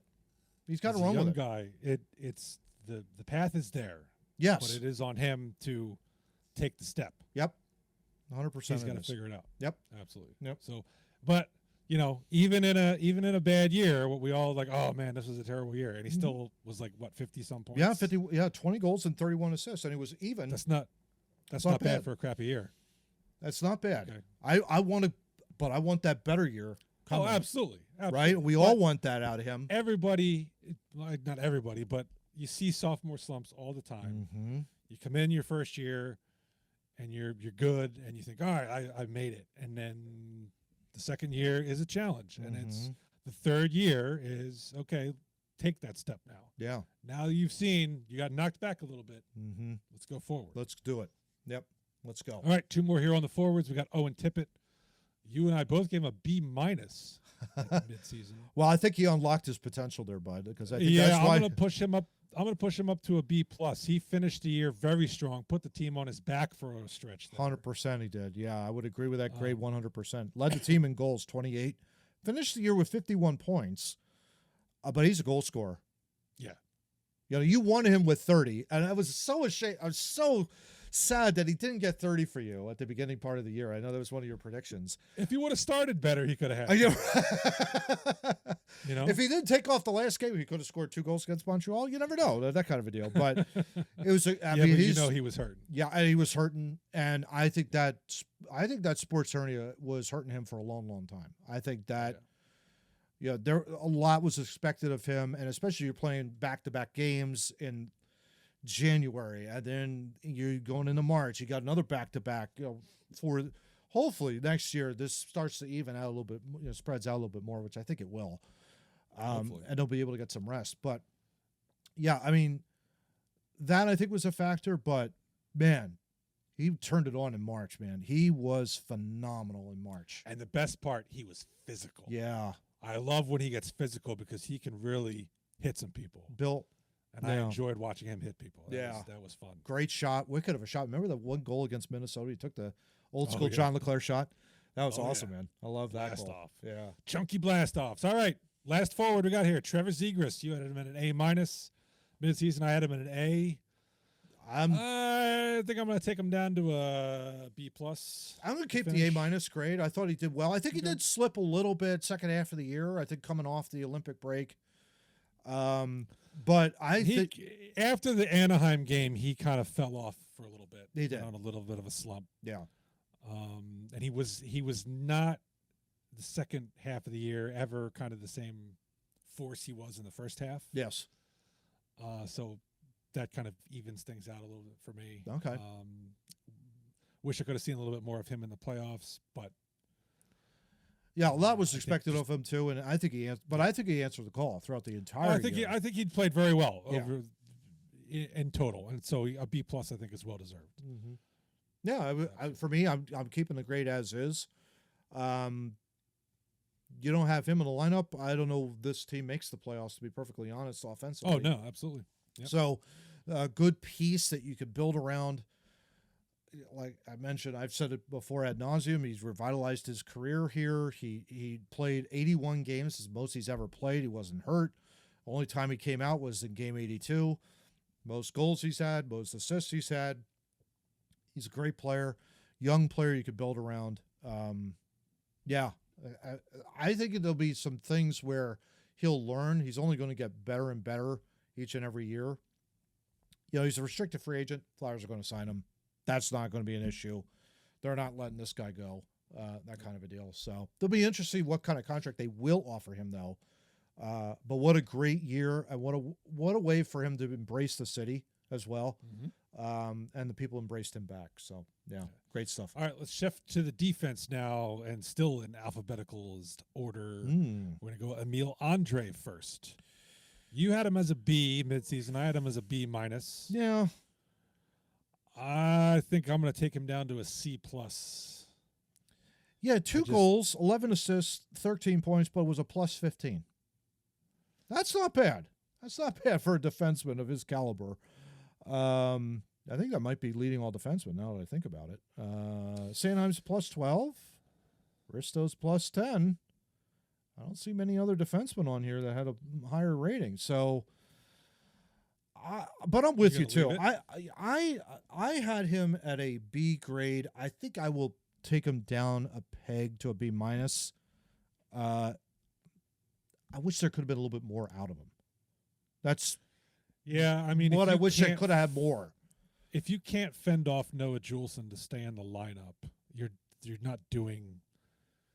Yeah, and we could talk about the plus minus, but he's supposed to be an offensive, creative player. Yeah, and I haven't seen. You haven't seen it. outside of that stretch at one point last season when they called him up. He really hasn't done it for me, and he hasn't shown enough to be given a chance on the power play. As god awful as this power play is, it's like you can't be the guy there. He only had one power play point on the entire year, so that didn't really help. You know, not good. All right. Not good. Yeah. All right. Next up, we got Jamie Drysdale. We both had him as an A minus midseason. I think I will stay as an A minus. Yeah. Over the whole course of the year. Pelle Lindbergh Award winner, 8 goals, 24 assists, and 32 points, my brother, on the year. Showed remarkable improvement the entire year. 5-on-5 play in particular was outstanding. And, absolutely. And I think that is really what sets it apart. Why we love him so much is his 5-on-5 play was much better. The power play is what prevents him from being an A for me. Yeah. He's still got a couple things to learn as well, but overall, to me, he was one of their best defensemen. Yeah. Particularly, as you said, at 5-on-5, defensively, most importantly. So, no doubt. Yeah. Good stuff there. All right. Noah Juleson, you had him at a C plus midseason. I had him at B minus. I think I'll stay there. I don't. Yeah, same. Think he wowed me or disappointed me. It was just kind of a seventh defenseman guy. You're basically flipping a coin between him and Andrae. Juleson comes in for the tougher physical matchups. Yeah, and you got Andrae for the in. faster and all that kind of stuff. Yeah. I mean, serviceable. You know, interchangeable. You throw him in, you throw him out. You know, did well, 52 games, goal and 9 assists. So, I mean, it's like, okay, end of the year with 10 points plus 3. They did pretty well, that kind of a deal, but keep them at nothing special. Nothing special. Yeah. All right. An interesting one, Risto, because he had no midseason grade. He missed the first few months with an injury. Yeah, goal and 13 assists with 14 points in the regular season and was a plus 10. I'll give him a B. Yeah, I would agree with that. I think he showed up well at the Olympics. I think he was good on the first pair. No evidence of the tricep tear. You know, the arms seemed to be okay with physical presence. Only time when he didn't move his feet, he got beat for goals. And, that's been his MO throughout his entire career. If you don't move your feet, you're going to get beat. Yep. And that's what happened to him. So, I think he's... But when he does move his feet, he is a train. Force. Yeah, exactly. You got a guy coming 6'3", 6'4" with that kind of body weight. Look out. I mean, he can really bring it. So I liked what he did coming back off that tear, and he played very well. Played very well in the Olympics. Played very well here, and really kind of steadied the defense core. I thought, with him coming back into the lineup. Yeah. He really kind of solidified everything, and it was like, ooh, okay. Yeah, we talked about that earlier in the season. We did. When he came back, we're like, well, now that he's in the lineup, this defense core looks a lot better than it did when he wasn't in the lineup. Mm-hmm. And I think that he does play a major factor to that. Yeah. So. And the fact that he was plus 10 is a good thing, too. I really love that. Yeah. All right, next up, Travis Sanheim, your number one defenseman. We both had him as a B. We got to bump that. Yeah, I'm going to bump it up to a B+. Yeah, I'll go A- on that. For me, I thought he was so incredibly durable. So much was asked of him. Yeah. Canadian Olympic team member and, silver medalist. Sorry. But 11 goals out of him on a defensive unit by far and away. The top goal scorer on the defense score, 37 points on a plus 12. Your number one defenseman. That's phenomenal statistics. I love it. A-. for me. Yeah, I just would love to see some more offense out of him. That's the only reason I'm not giving him higher than a B+. I think defensively he was great. I think he did a nice job in the Penguins series in the playoffs. And you're right, he's a horse. He has to play in a lot of situations, tough situations. Yeah. I just wish you could squeeze just a little bit more juice out of that because you know it's there. I mean, that goal he had against the Penguins. Yeah. In, what was it, game 1? Yeah. That showed some real offensive flash. If he could do a little bit more of that. Oh, yeah, where he got the pass from Risto and made a dance in the middle and shot it. Yeah, Yep. that was a fantastic Split goal. the two guys. Yeah. Yeah. Do a little more of that, and you're a true number 1 defenseman in this league, buddy. Can you imagine if you get him 15 goals? I mean, that would be a lot to ask getting Travis Salmon 15 goals, but that would be amazing to get that out of him defensively. All right, Nick Seeler. My We boy, both had him at a C+ mid-season. Mr. Block Shard artist, right? And with the surprise couple of goals, it's like, holy crap. Yeah. Nick Seeler scored? What the hell? What? Even shocked Jim Jackson. Yeah, I love it against Winnipeg. Nick Seeler, go! Okay. It happens. It all goes in. Yeah. He had the year 4 goals, 6 assists, 10 points, tied with Juleson in that regard. +1, which is very surprising, but for his overall rating, because I thought he would be up there a little bit more. But again, he was probably paired a lot with Andrae Juleson, I think, most of the year. Yeah. So, you're going to be taking, we'll say. But, I mean, I don't think I'm budging for my grade either. I think it's a terrific shot blocker. I'll bump him up to a B-. To a B-? Okay. Yeah. I think I'll go with that too. Why not? I mean, he's good at what he does. He was doing that at the last game of the year. We were both worried about his health. It's like, dude, we need you for the playoffs. Like, what are you doing, man? Yes. Crazy, right? Yes. Yeah. But at the same time, I wonder sometimes when you're a high skill guy and you got the puck on the wall and you see a dude coming right down and you're passing the puck. You're like, all right, here it comes. And then you realize it's Nick Seeler. And you're like, shit. Yeah. No. This puck's going to the stands. But yeah.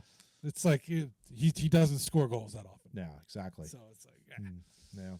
But he's very good in his role. Yeah, and, so B- I think is fine. There you go. Very good. That's your law school curve right there. That's where B- is the. I love it. A halfway point. I love it. Halfway point. Cam York to round out the D. We both have him as a B mid-season. I'm keeping that grade. 4 goals, 22 assists, 26 points, and a +5 on the year. I'm keeping that. I had a series clinching win against Pittsburgh. I nominated him as a stud. Okay, I'm convinced to Would you keep say it a B. Keep it a B? Yeah. Yeah. I mean, it was great for him. It's like a lot of these guys. Squeeze a little more offense out of that. Right. Exactly. But Right? I think 'Cause overall body it's there. I think overall body of work, I think it was probably the best he's played easily in the last 3 years. I think. Just the fact that he didn't have to worry about whether or not he was going to get benched or not.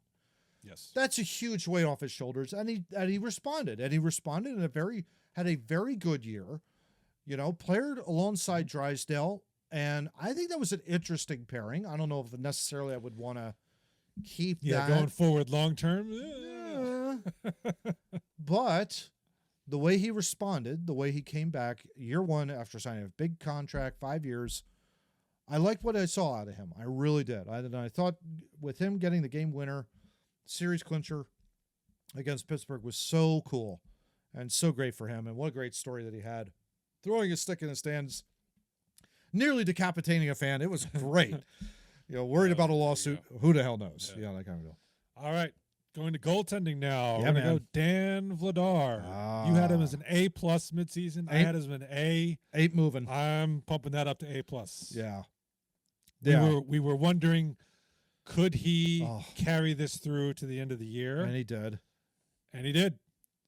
He did. Yeah, Steve, he ended the regular season. Listen to these statistics. This is just amazing. 29, 14, and 7 with a 906 save percentage and a 242 goals against.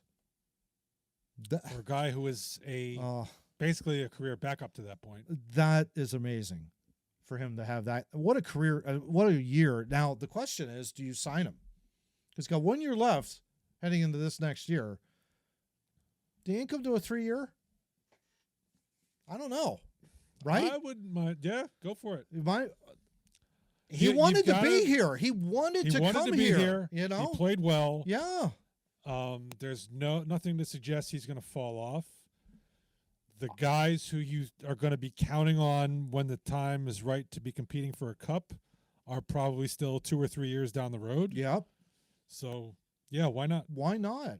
Right? And if you're that bridge goaltender, that number one goalie for a while, and then you bring up your Bjarnason and, you know, the others we have, Savragin. Maybe that is the bridge that we need to kind of get you over the top, you know, into the next part of the rebuild. So, yeah. Why not? What a find. What an absolute, I think it was probably the best free agent signing, you know, duh. like of the entire league. I'm saying of the entire league. Oh, the entire league? Yeah. I mean, I don't know if another free agent that has had that kind of an impact for a team, where a team that was not supposed to make the playoffs did and got all the way to the second round. Yeah, I was going to go.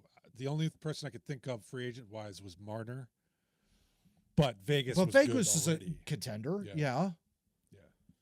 So I mean, and you knew what Marner was capable of. Yes. So this was more of a question mark. You're right, I think you didn't know what you were going to have, and phenomenal statistics. Yeah. All right, the other goaltender. Yeah. Sam Ersson. You had him as an F midseason. I was more really generous, gave him a D-. I think I will give him a D+ to end the year. I would agree with that. Yep. He did well after the Olympics to win the points that we needed to get to the playoffs. He was 6-1 after the Olympic break, Steve. That's great. That is absolutely what you need to do to rescue what was an absolutely horrible season. I was very harsh on him. I know I was. Oh, yeah. And it was bad. But, yeah, end of the year, 14, 11, and 5. The save percentage at .870 on the year with a goals against of 3.12. So not exactly ideal. No. Which is why it's a D+. I mean, yes, it was a nice little run there, but we're looking at the overall season body of work. Yeah. I mean, if he didn't win any of those games and they were a high pressure game. I mean, you needed to get those points, every single one of them, to get the third. Oh, yeah. And very fortunately, if it wasn't for him, they would not have made it. So very, very impressed. Happy he had that second half rebound. But, you know, that's it. You know, he's now a restricted free agent. And I guess we'll talk about him in the. What's your grade? Oh, it's D+. I would totally agree with you. Okay, good. Yeah, he definitely. I think the second half clearly rebounded, got you the points you needed to get into the playoffs. I give him full marks for that. But yeah, overall, you look at the entire body of work. Yeah, not a good year. All right, and then to wrap up the grades, we're going to grade the head coach, Rick Tocchet, his first year behind the bench for your Philadelphia Flyers. Yeah. We did not give him a midseason grade, which I kind of thought we might have, but I guess not. Yeah, that's usually end of the year type of stuff. I would think. All right. So how do you grade the bench boss? I would grade Toc as a B. You know, for me, it was like the team responded post Olympic break. They knew where they were. They played a terrific March. They were amazing on the road in that entire month. They got the points they needed to get in. And they won a playoff round. That is more than what was fully expected of this team to do throughout the entire year. Full marks on that. I think all the drama and the absolute BS that was aside with Michkov, I think that just needs to go. That needs to be resolved. That's on MM39. I'm fully convinced of that. It's on him now to be better. He has got, though, the only downside I would say with Toc was he didn't fix power play, and I was surprised by that. Yeah, at this point I don't think you can say it's the coaching. We've been through multiple coaches now with a bad power play. That's very true. It's hard for me now to say it's a coaching issue. Yeah, this is definitely a player. So that certainly dings him that he couldn't improve it. Yeah. Yes, Michkov is largely responsible, but I don't think Tocchet handled, particularly in the media, the situation as well as he could have. I think he was frustrated with a lot of the questions. You're right. I agree, but I think you do have to, how you handle things externally to the fan facing part of it is also important to being a head coach. Mm-hmm. So he gets a little ding from me on that. Mm. But like you said, they responded to him. They had a good road record. Yeah.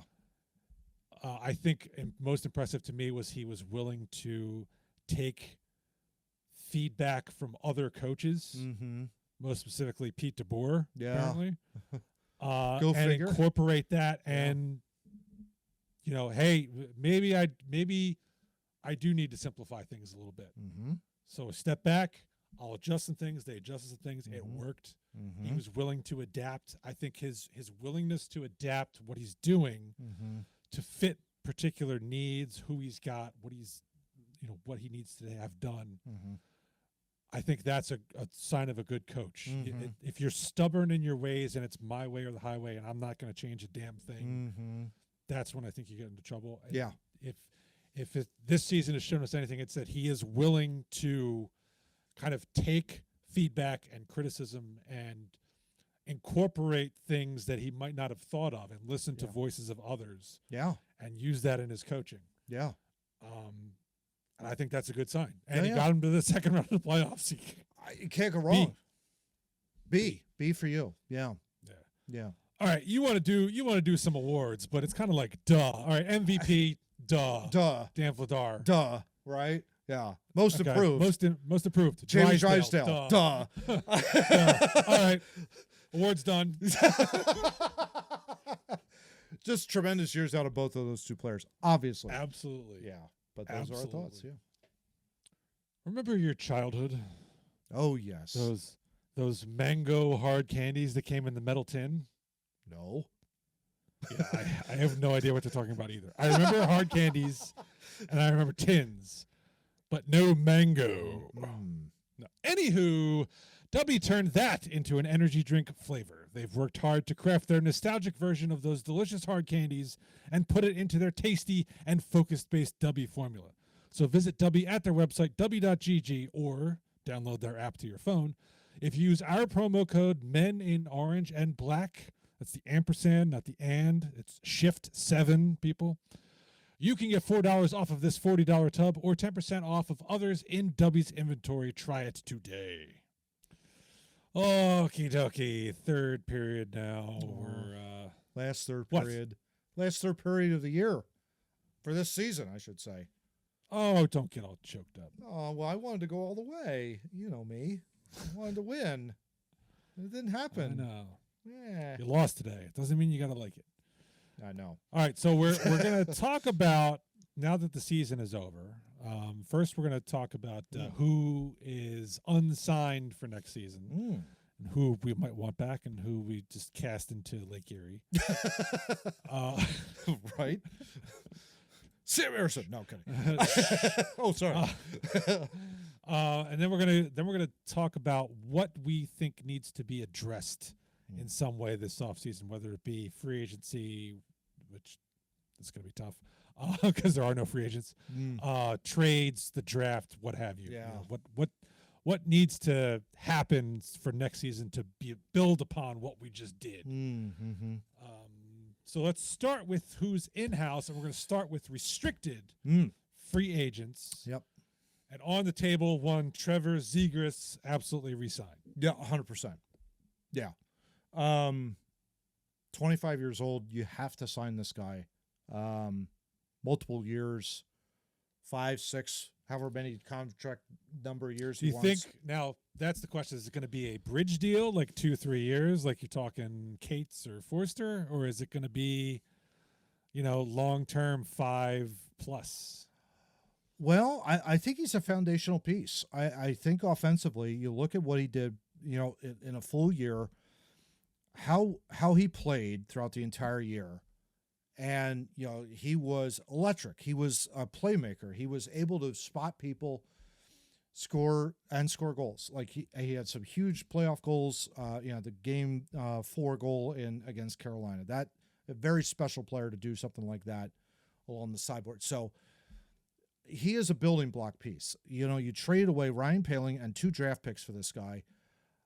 You can't give that up. You can't just let that guy just kind of walk right out the door and just say, You're making it sound like we traded a boatload for him. We didn't really. Well, yeah, okay, but I say you don't let him go because of how valuable he could be, not because of what they gave up. I mean, well, who yeah, gives a shit? yeah, fine. I'm with you on that. I hear you, but we didn't cough up a first-round pick for him. But I'm hearing some doubt as to why you would want to sign him to a 5-year, 6-year deal. Well, he's been here 1 year. Mm-hmm.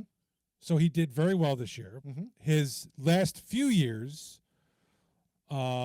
injuries and less than what we saw this year, play-wise. By the way, he is arbitration eligible, I should say, this upcoming year, too. So yeah, but you never want to get to arbitration. Yeah, you never want to do that. Yeah. Ask Jerry Jones how that works. No, they don't do arbitration. They do what you call it. Franchise tag. Yeah, franchise tag it, yeah. Just piss off your players. Yeah. Which arbitration does. You just piss people off. Yeah. They don't want to do that. That involves lawyers and all that stuff.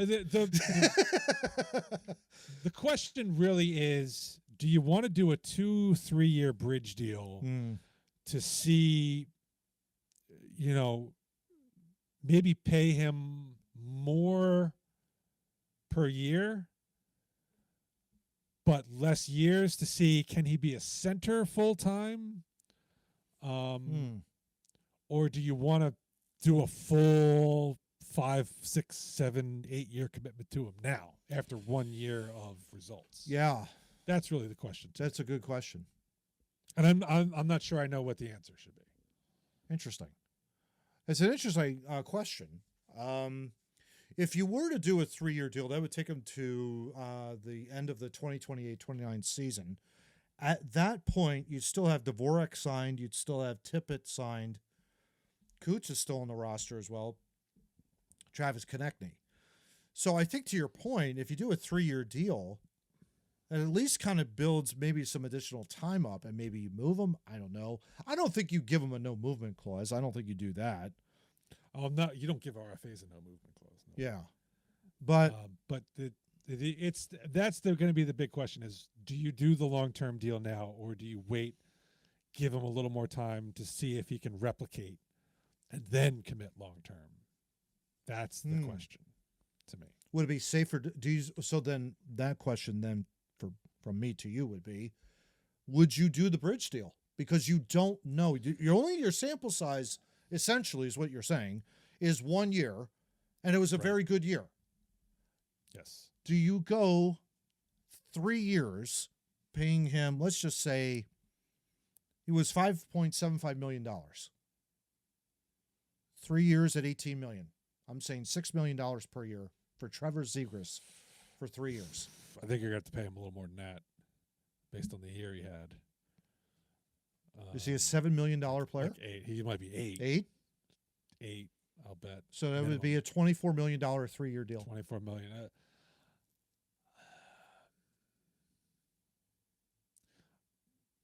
The other question is, how, do you think he's going to age well? Right. I mean, he's not a speedster. 25. You know what I mean? No, he's 25. No, he's not a speedster. So it's not like as he gets older, he's going to become super slow. Yeah, he's clearly a playmaker. I think he's more suited on the wing than center. I've said that before. Yeah, that's the other thing too. I mean, you're going to pay a premium for a center. Are you paying a center or are you paying a winger? That's another question with the contract, right? Yeah. Like a center probably gets more money because they're in. It's a supply demand thing. Yeah. So maybe it's a. Maybe so you I wonder if you do a bridge deal you do a 3-year kind of like with a Vladar. Let's see. You kind of do a Vladar, with a 3-year, and let's see what happens here. Yeah. Either way, he'll be here. I want to make sure he's happy. That's the most important thing. I think, all indications are that he loves the fans. He loves Philadelphia. I think getting out of Anaheim was the right call for him. And I think in his career, I think it was he has that kind of like look to him where it was like, oh man, I'm loving Southern Cal, love SoCal, California, whatever. And he was kind of lackadaisical a little bit. And I think when we traded for him, it was like, I know you were skeptical at the beginning. You were like, I just don't see the defense out of him.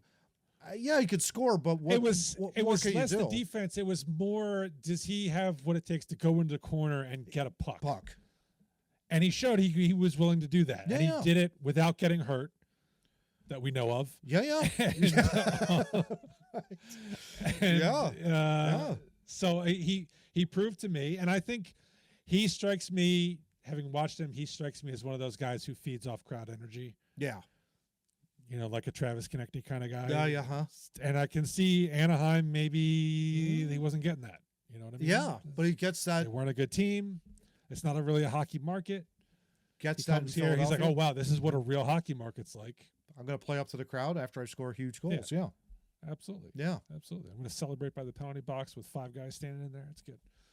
All right. Next up on the RFA list, we got Jamie Drysdale, our most improved player. Yeah.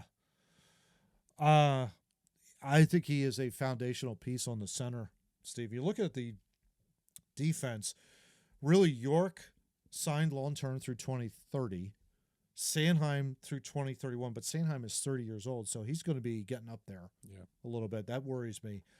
I think you have to sign him to at least a minimum 5-year deal for this guy. Yeah, You got to lock him down.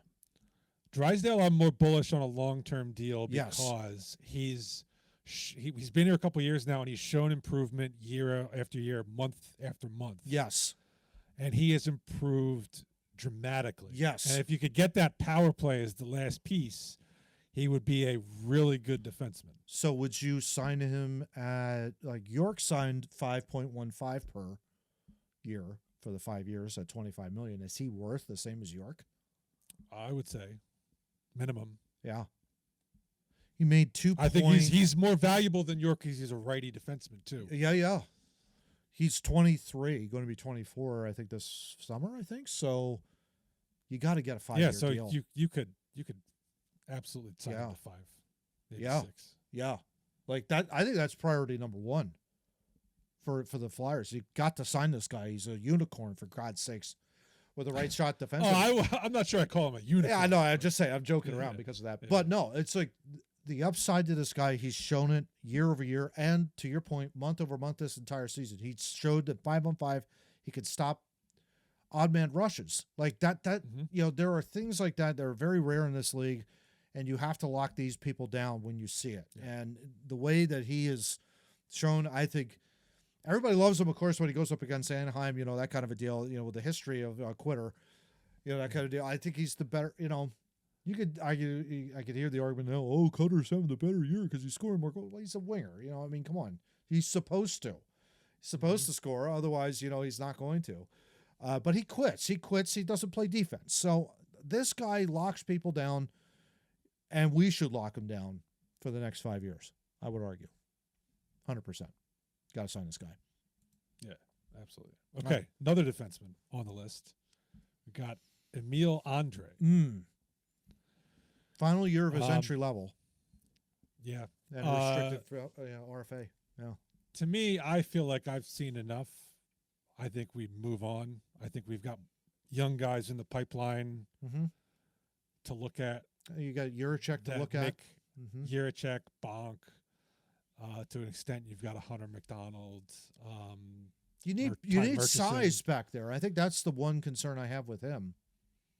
He's quick, but I mean, he's quick, but he's supposed to be a difference maker, kind of moving the puck out on the rush, and it's not. You don't see it. It's not happening. I haven't. Yeah. It's been a couple of years now, and he has a flash once in a while, but I'm just not seeing it. I think he's an RFA, so you're not going to lose. You don't want to lose him for nothing, so you're going to probably sign him. But if I'm Briere, he's one of the guys I'm looking to ship out. To ship out. So maybe you ship him out before you sign him, and give somebody else the chance to sign him as the RFA, or you sign him and then move on from him later on, either before the season or maybe at the trade deadline. Yeah. But I don't see Andrae as somebody who should be here next season, at least for the full year. Yeah, I couldn't disagree. I think you've gotten all you can out of him. I don't see much in the way of like he was flopping back and forth between Noah Juleson and him for that last defensive pair. And I think if you're doing that, they're not showing you enough faith, and you're not showing them enough faith. I'm a 82 game, 84 game defenseman. Yeah. And, you have that sometimes in the NHL and hockey clubs like that, where it's like, some guys are like that, where it's like, okay, I'll throw you in, see how you do. And you play for a little bit, and then it's like, okay, I'm going to go back to the other guy because you're not really showing me something. So I would agree. I think you let him walk. It's not that big of a deal. If he was such a good puck mover out of the defensive zone, you'd put him in even with the tough, heavy matchups because he could escape out of that. Yep. And it just doesn't happen. Just don't see it.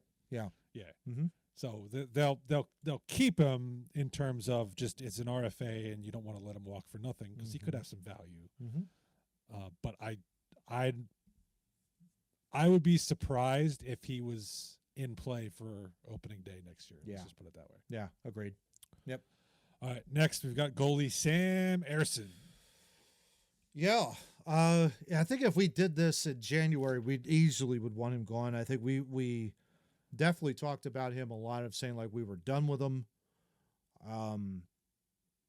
He redeemed himself second half of this year, but man alive, Steve. But yeah, I don't see that's a 6-week sample, and we have 3 years from which to draw. Each year that save percentage goes deek, deek, deek, deek. It's on the way down, which is not what you want to see in a goaltender at all.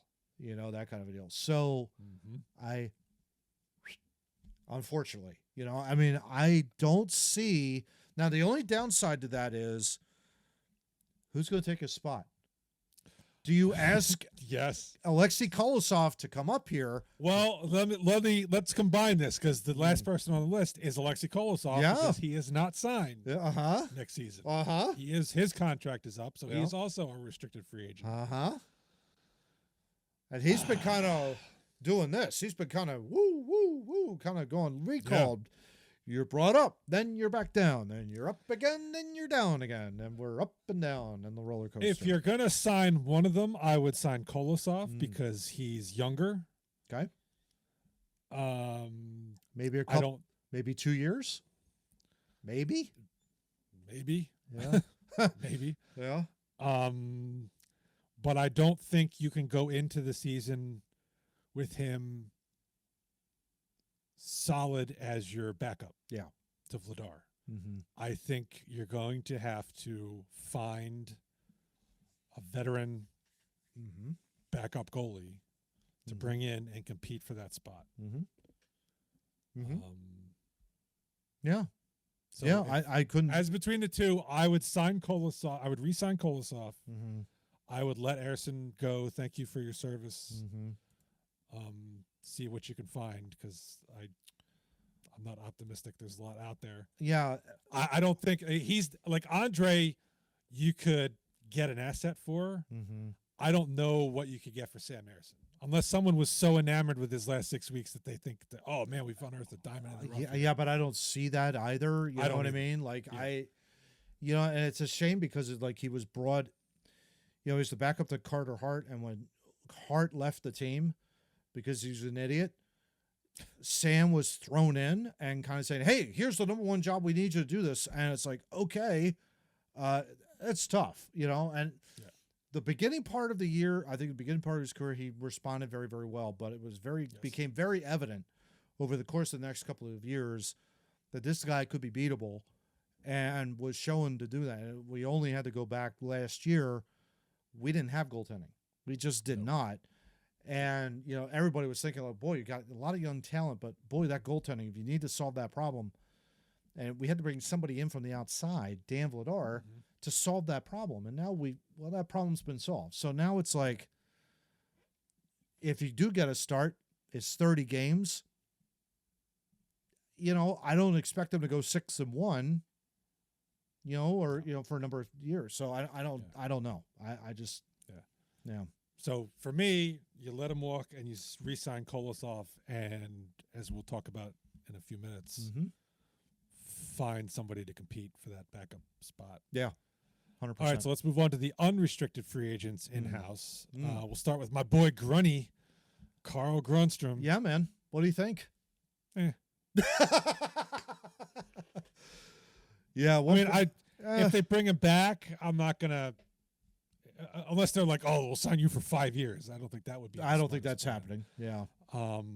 If they brought him back on a 1-year deal to flip flop on the fourth line, okay. He was a trade off of the Ryan Ellis deal, if I remember right. I think that's right. Yeah. Yeah. So we got a hell of a lot out of Ryan Ellis's. Yeah, we got a grand total of 9 goals and 12 points out of him. That kind of a deal. No, I mean, he's a fourth line guy. He can score once in a while. But disappeared. It's not something you can't find elsewhere. Yeah, he disappeared off the lineup once the fourth line was kind of settled down. Yeah. When you had Couturier moved down there and you had Glendening and Hathaway, so it was like, okay, well, Grundstrom was out the remaining part of that year and never really saw the lineup since. So it was kind of like, yeah, and you're not going to get a whole ton of goals out of him either. But I mean, what a spark! What an immediate spark for him to come in during the season. I'll never forget that. Yeah. He shut the media up. I mean, it was fantastic. But yeah, I think you let him walk too. I do. Yeah. I really do. Yeah. I mean, you could bring him in as a 13th forward. Sure. On a cheap deal. Yeah. It's not going to move the needle. No. Another one, Rodrigo Abols. Yeah, he was only making $800,000 off the cap, Steve, on that year. He's 30 years old. To me, Couturier shines in that fourth line center role. You and can't. So I don't think you need Abols anymore. I don't think so either. And it's a shame too because of the way that he got hurt, with his broken ankle, and and he showed flashes though. I mean, there were a couple of plays I remember. I think it was a season and a half ago where he made he did a tremendous play, like saw somebody like far post and hit somebody. Oh yeah, I mean he's got some but good skill, but yeah, it's not something you can't find elsewhere. Right. Yeah. And I just don't think the positional need. Well, I shouldn't say that. Centers are a very big part of need for this team, but we need higher end centers, not. Yeah, we don't need third or fourth liners. Yeah, exactly. Yeah. So unfortunately, I think that means. Yeah. Next up, we have Luke Glendening, who I thought at one point I had heard that he was planning to retire after the season anyway. I could see that. He's 37. I could see that happening. Yeah.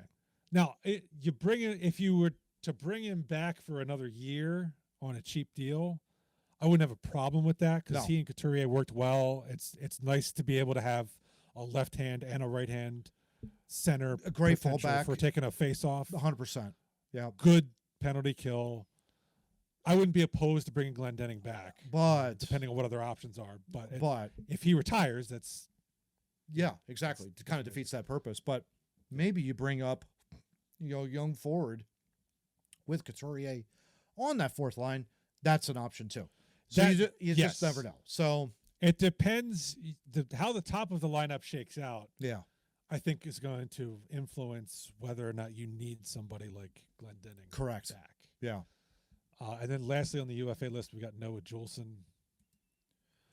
He's a seventh defenseman. Yeah, seventh D-man. I think it's him or someone else, I don't care. Yeah, I mean, if you sign Drysdale, that would give you 5 defense. So I think you'd have to look at Juleson and say, okay, 6 defense, but then Hunter McDonald, Oliver Bonk. You've got some guys that are coming. You don't want the young guys being the 7th defenseman. Correct. Sits out. Your 7th defenseman ideally is a veteran who can plug and play at any time, can sit for 10 games and then come in on an as-needed basis to come in and play up to a certain level. So I could see a Juleson doing that if he were to sign here. Regardless of how many young guys you have, you need a veteran who can fill that role. Yes. And if the young guys aren't playing, ideally you can just ship them to the Phantoms to play more minutes. Right. So whether it's Juleson or somebody else, I don't know who else would be available that could be an upgrade at that part. So to me, Juleson's a meh. Yeah, I mean, that's very true. I mean, the only thing that I would say that's very interesting when it comes to the defense core There is a guy out there, Tampa Bay defenseman. I'm pulling it up here. Radish. All right. Well, okay. He's a let's talk about UFA. this. So let's talk about this because I know where you got that from. All right. So the question here is, what needs to be addressed in the offseason? Center depth via trade, free agent, draft, whatever. Yep. I note what you have listed here on your list, which is also kind of on my list, which is power play. Now, I think we might have different thoughts on what needs to be done to fix that power play. Yeah, you need to throw out what you've been doing easily the last 4 years. I'm just saying. Yes. That kind of deal. I think the missing piece is the point man. Bomb that sucker from the point. Drysdale has tried, but he's not. Maybe one day he could get there, but he's not there yet.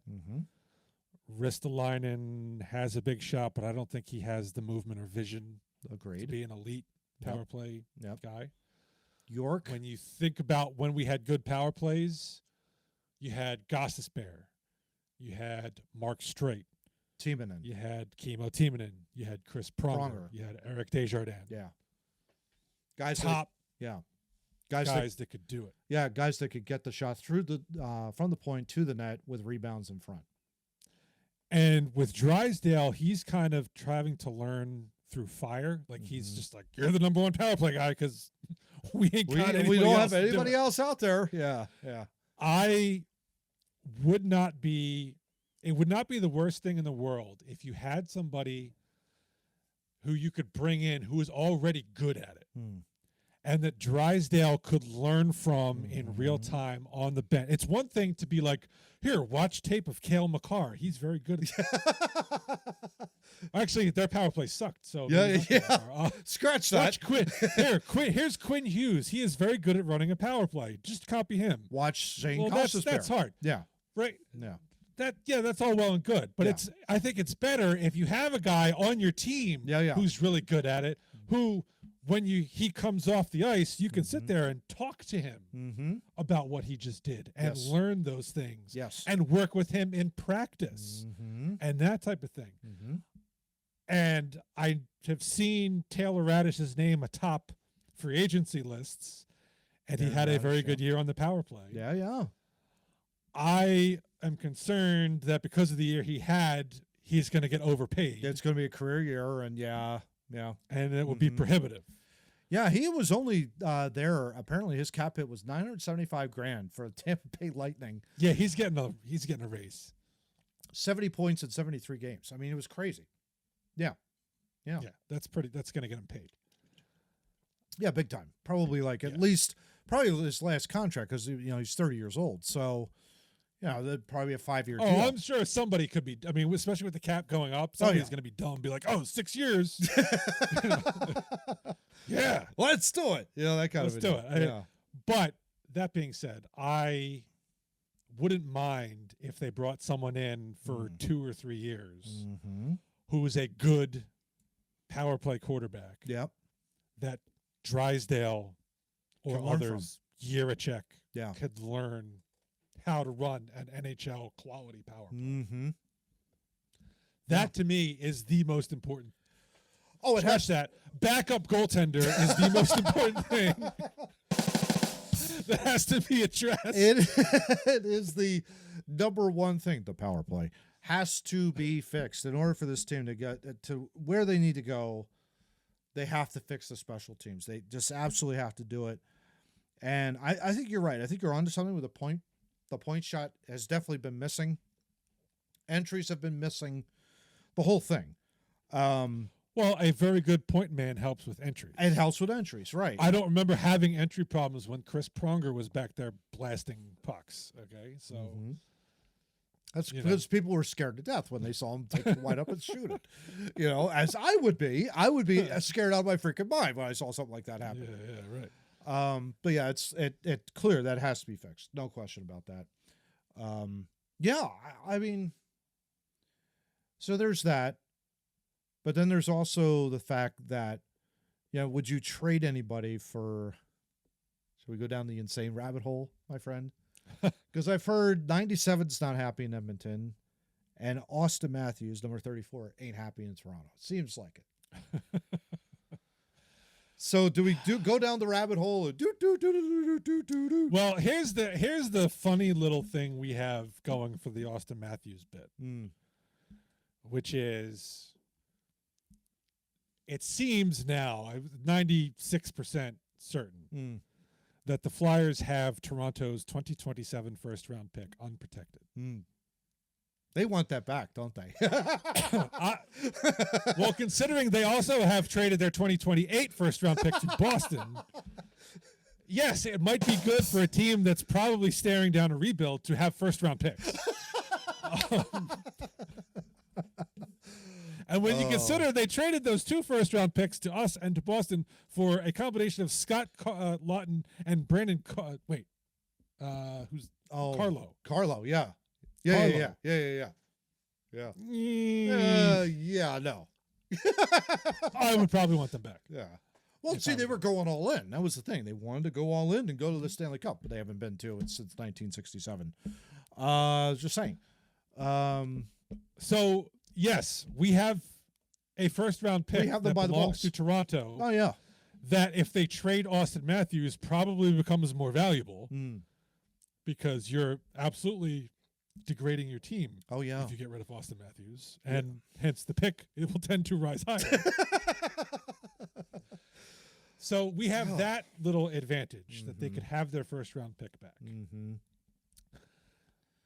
If you could somehow get Austin Matthews at distressed asset prices, because he finished the year hurt, and he didn't have the year up to that point that many expected from an Austin Matthews. I wouldn't be unhappy about exploring that, but it really comes down to what you have to trade for it. McDavid, yes, is unhappy, but he's got 2 years left. Correct. And is the best player in hockey. And I think he wants to see it all the way through in Edmonton. And Edmonton has no reason at this moment to give up on him. Right. And so they can request the moon for him. And if you're going to trade what it's going to take, you're basically putting him back in Edmonton. It's almost, you're not going to have anything. It's almost like a reverse Eric Lindros. It would be an Eric Lindros situation. You're trading away pretty much most of your youth, maybe some draft capital, all that kind of stuff, just to get the number 1 player in the world here. So, I just don't. I mean, I know Briere he's an excellent GM, proven that. Putting this team second round Stanley Cup playoffs has been unbelievable. I don't see him doing that. I really do not. It would be asking the moon. There are rumors that maybe he wants to play in San Jose with Macklin Celebrini, which could you even imagine those two together?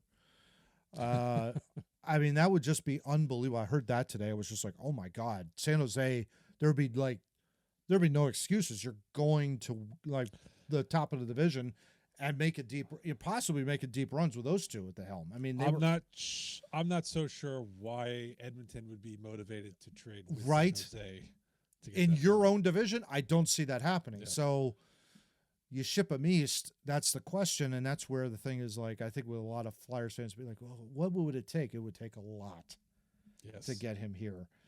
And I think what we've shown is that we have good young talent that's coming that you don't want to just throw away for a guy that really, Connor McDavid is going to be 30 by the time his contract ends. Essentially, he's like 28 now. So, that would be maybe that next big push. What do you do? That kind of a deal. I don't know. But yeah. And even if it was at the end of free agency, would we be in a position with him being 30 years old? If he hit free agency, assuming he's still Connor McDavid in 2 years, which I have no reason to believe he won't. He would not be. I would absolutely be all in on trying to give him a contract. $20 million My concern for is that, yeah, right. Why not? The cap's going up, dude. Why You can not? do Yeah. it. My concern with the trade is it's going to take so much to get him that Yes. you're basically setting the rest of your roster back to square one. Yes. And you have to do it Right. all over again. And that's not something Yeah, you want and to do. why is he going to be happy with that? Because you right. just gutted your team Right. to bring him To in. bring him in, and it's like, And he's trying great. to get out of that situation. Yeah, it's like you're not even close to a Stanley Cup right now, and like I've got nothing in the cupboard. Thank you very much. It's just not going to work that way. Right. So the thing with Austin Matthews is he had a down year and got hurt. Things got hurt. Things are changing in Toronto. You might be able to get him for something less, and that's where it would be interesting. It would Right. be. It would be very So- interesting. Yeah. It would be interesting. Yeah. I'm not opposed to inquiring. I am not would either. take. I think you And that first round Toronto pick is a nice little chip. It is. It is. And I think that is probably what would be talked about, because there's no way that we're giving up Martone or any of the young guys for this guy. That doesn't help us any, I don't think. Well, now, let's not be too hasty. We could give him Jet Luchenko. I mean, that would be pretty good. No, I'm joking out there. How about this? Your boy, Foerster.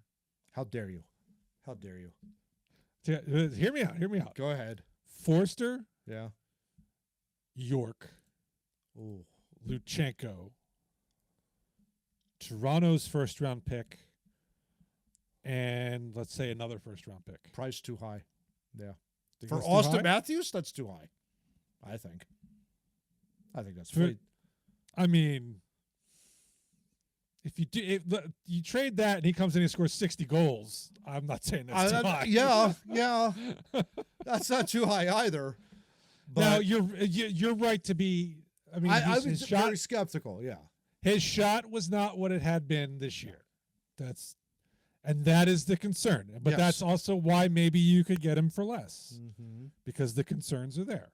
I said Yeah. he's a distressed asset. Absolutely. Right? Yeah. So Yeah.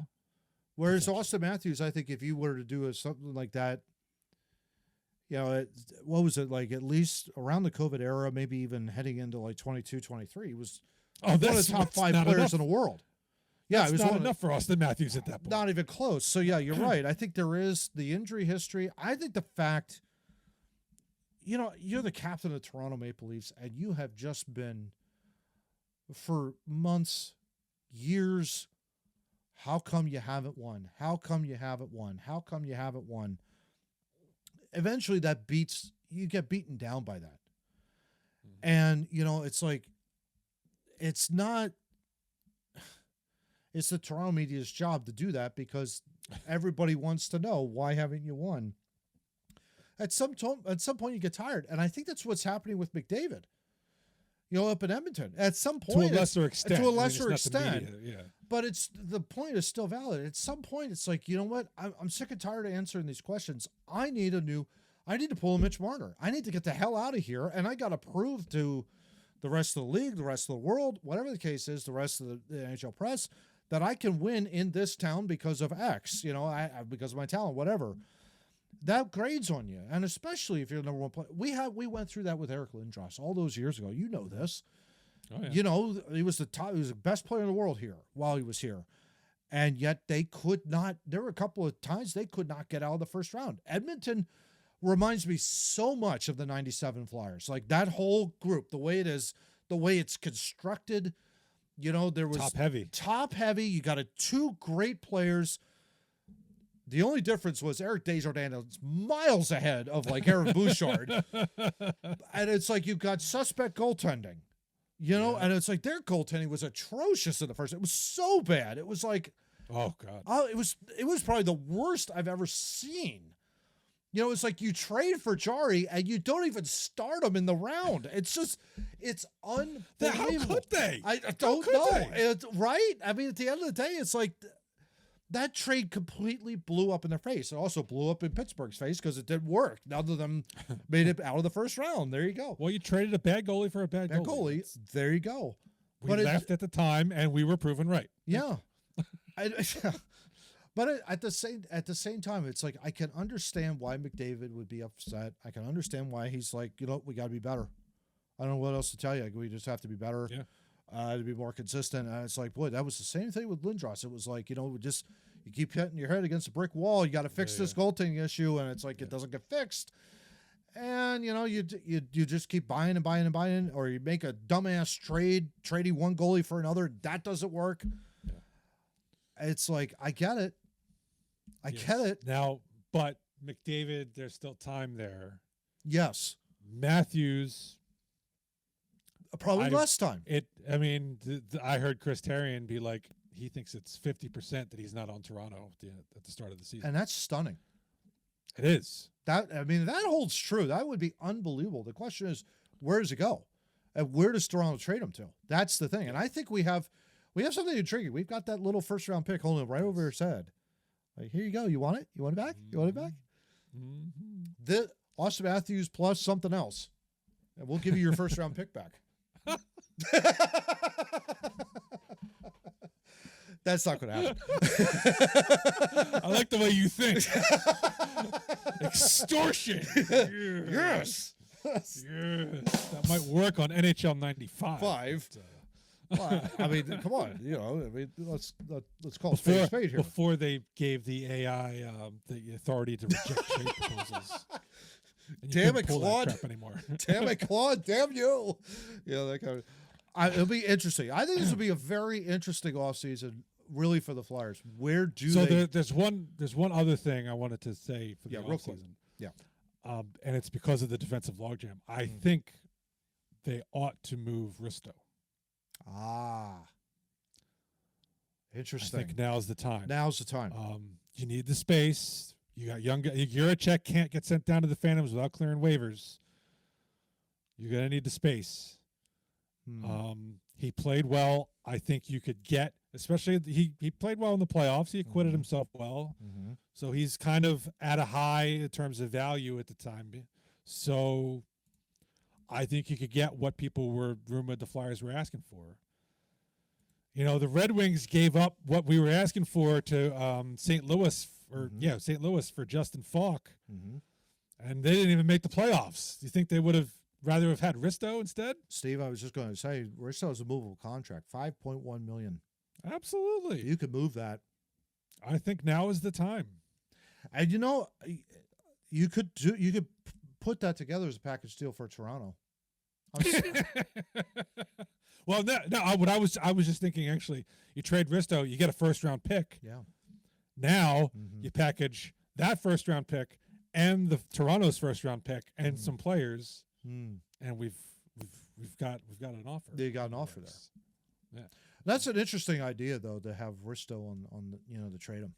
That would be very interesting because I would tend to agree. I think it wasn't at the trade deadline, but certainly for the next year, where you've got Hunter McDonald and you've got Juracek and Bonk all in the pipeline, all coming up. You got to make room for some of these people, and you got to move somebody. And you got Risto with 1 year left now on his deal before he hits, an unrestricted free agency. Yeah. With him being 31, you're not going to resign him. You're not going to resign him with a number of youth. So I think it is the time to move him. The question is when. And I think around July would be an interesting. I think he's an interesting trade candidate. Yeah. I think he's an interesting trade candidate heading into this off season to package something as part of something to go somewhere. The question is, does that go to Toronto? Because I heard they're desperate for defensemen. I'm just saying. I don't think Risto goes. That's why I was offering York. You got a young, controllable defenseman. I know. Right? Yeah. They don't want Risto. But if we get a first for Risto, now you have that first. They've got it to Toronto. Listen, Steve, Toronto hired a GM who had been out of the league for 5 years, who was indicted for all sorts of fraud and conspiracy or whatever. So I think they can be had. I'm just saying.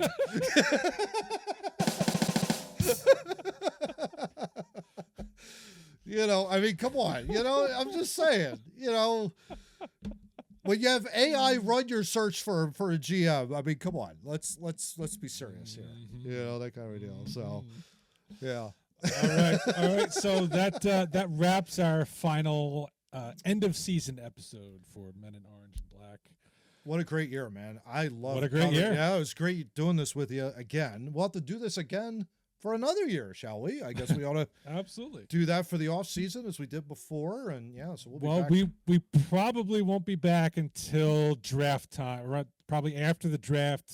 Yeah. Maybe like right before early free in agency, and then we'll recap that and whatever. Yeah. And, Unless the Flyers do something wild beforehand. Oh.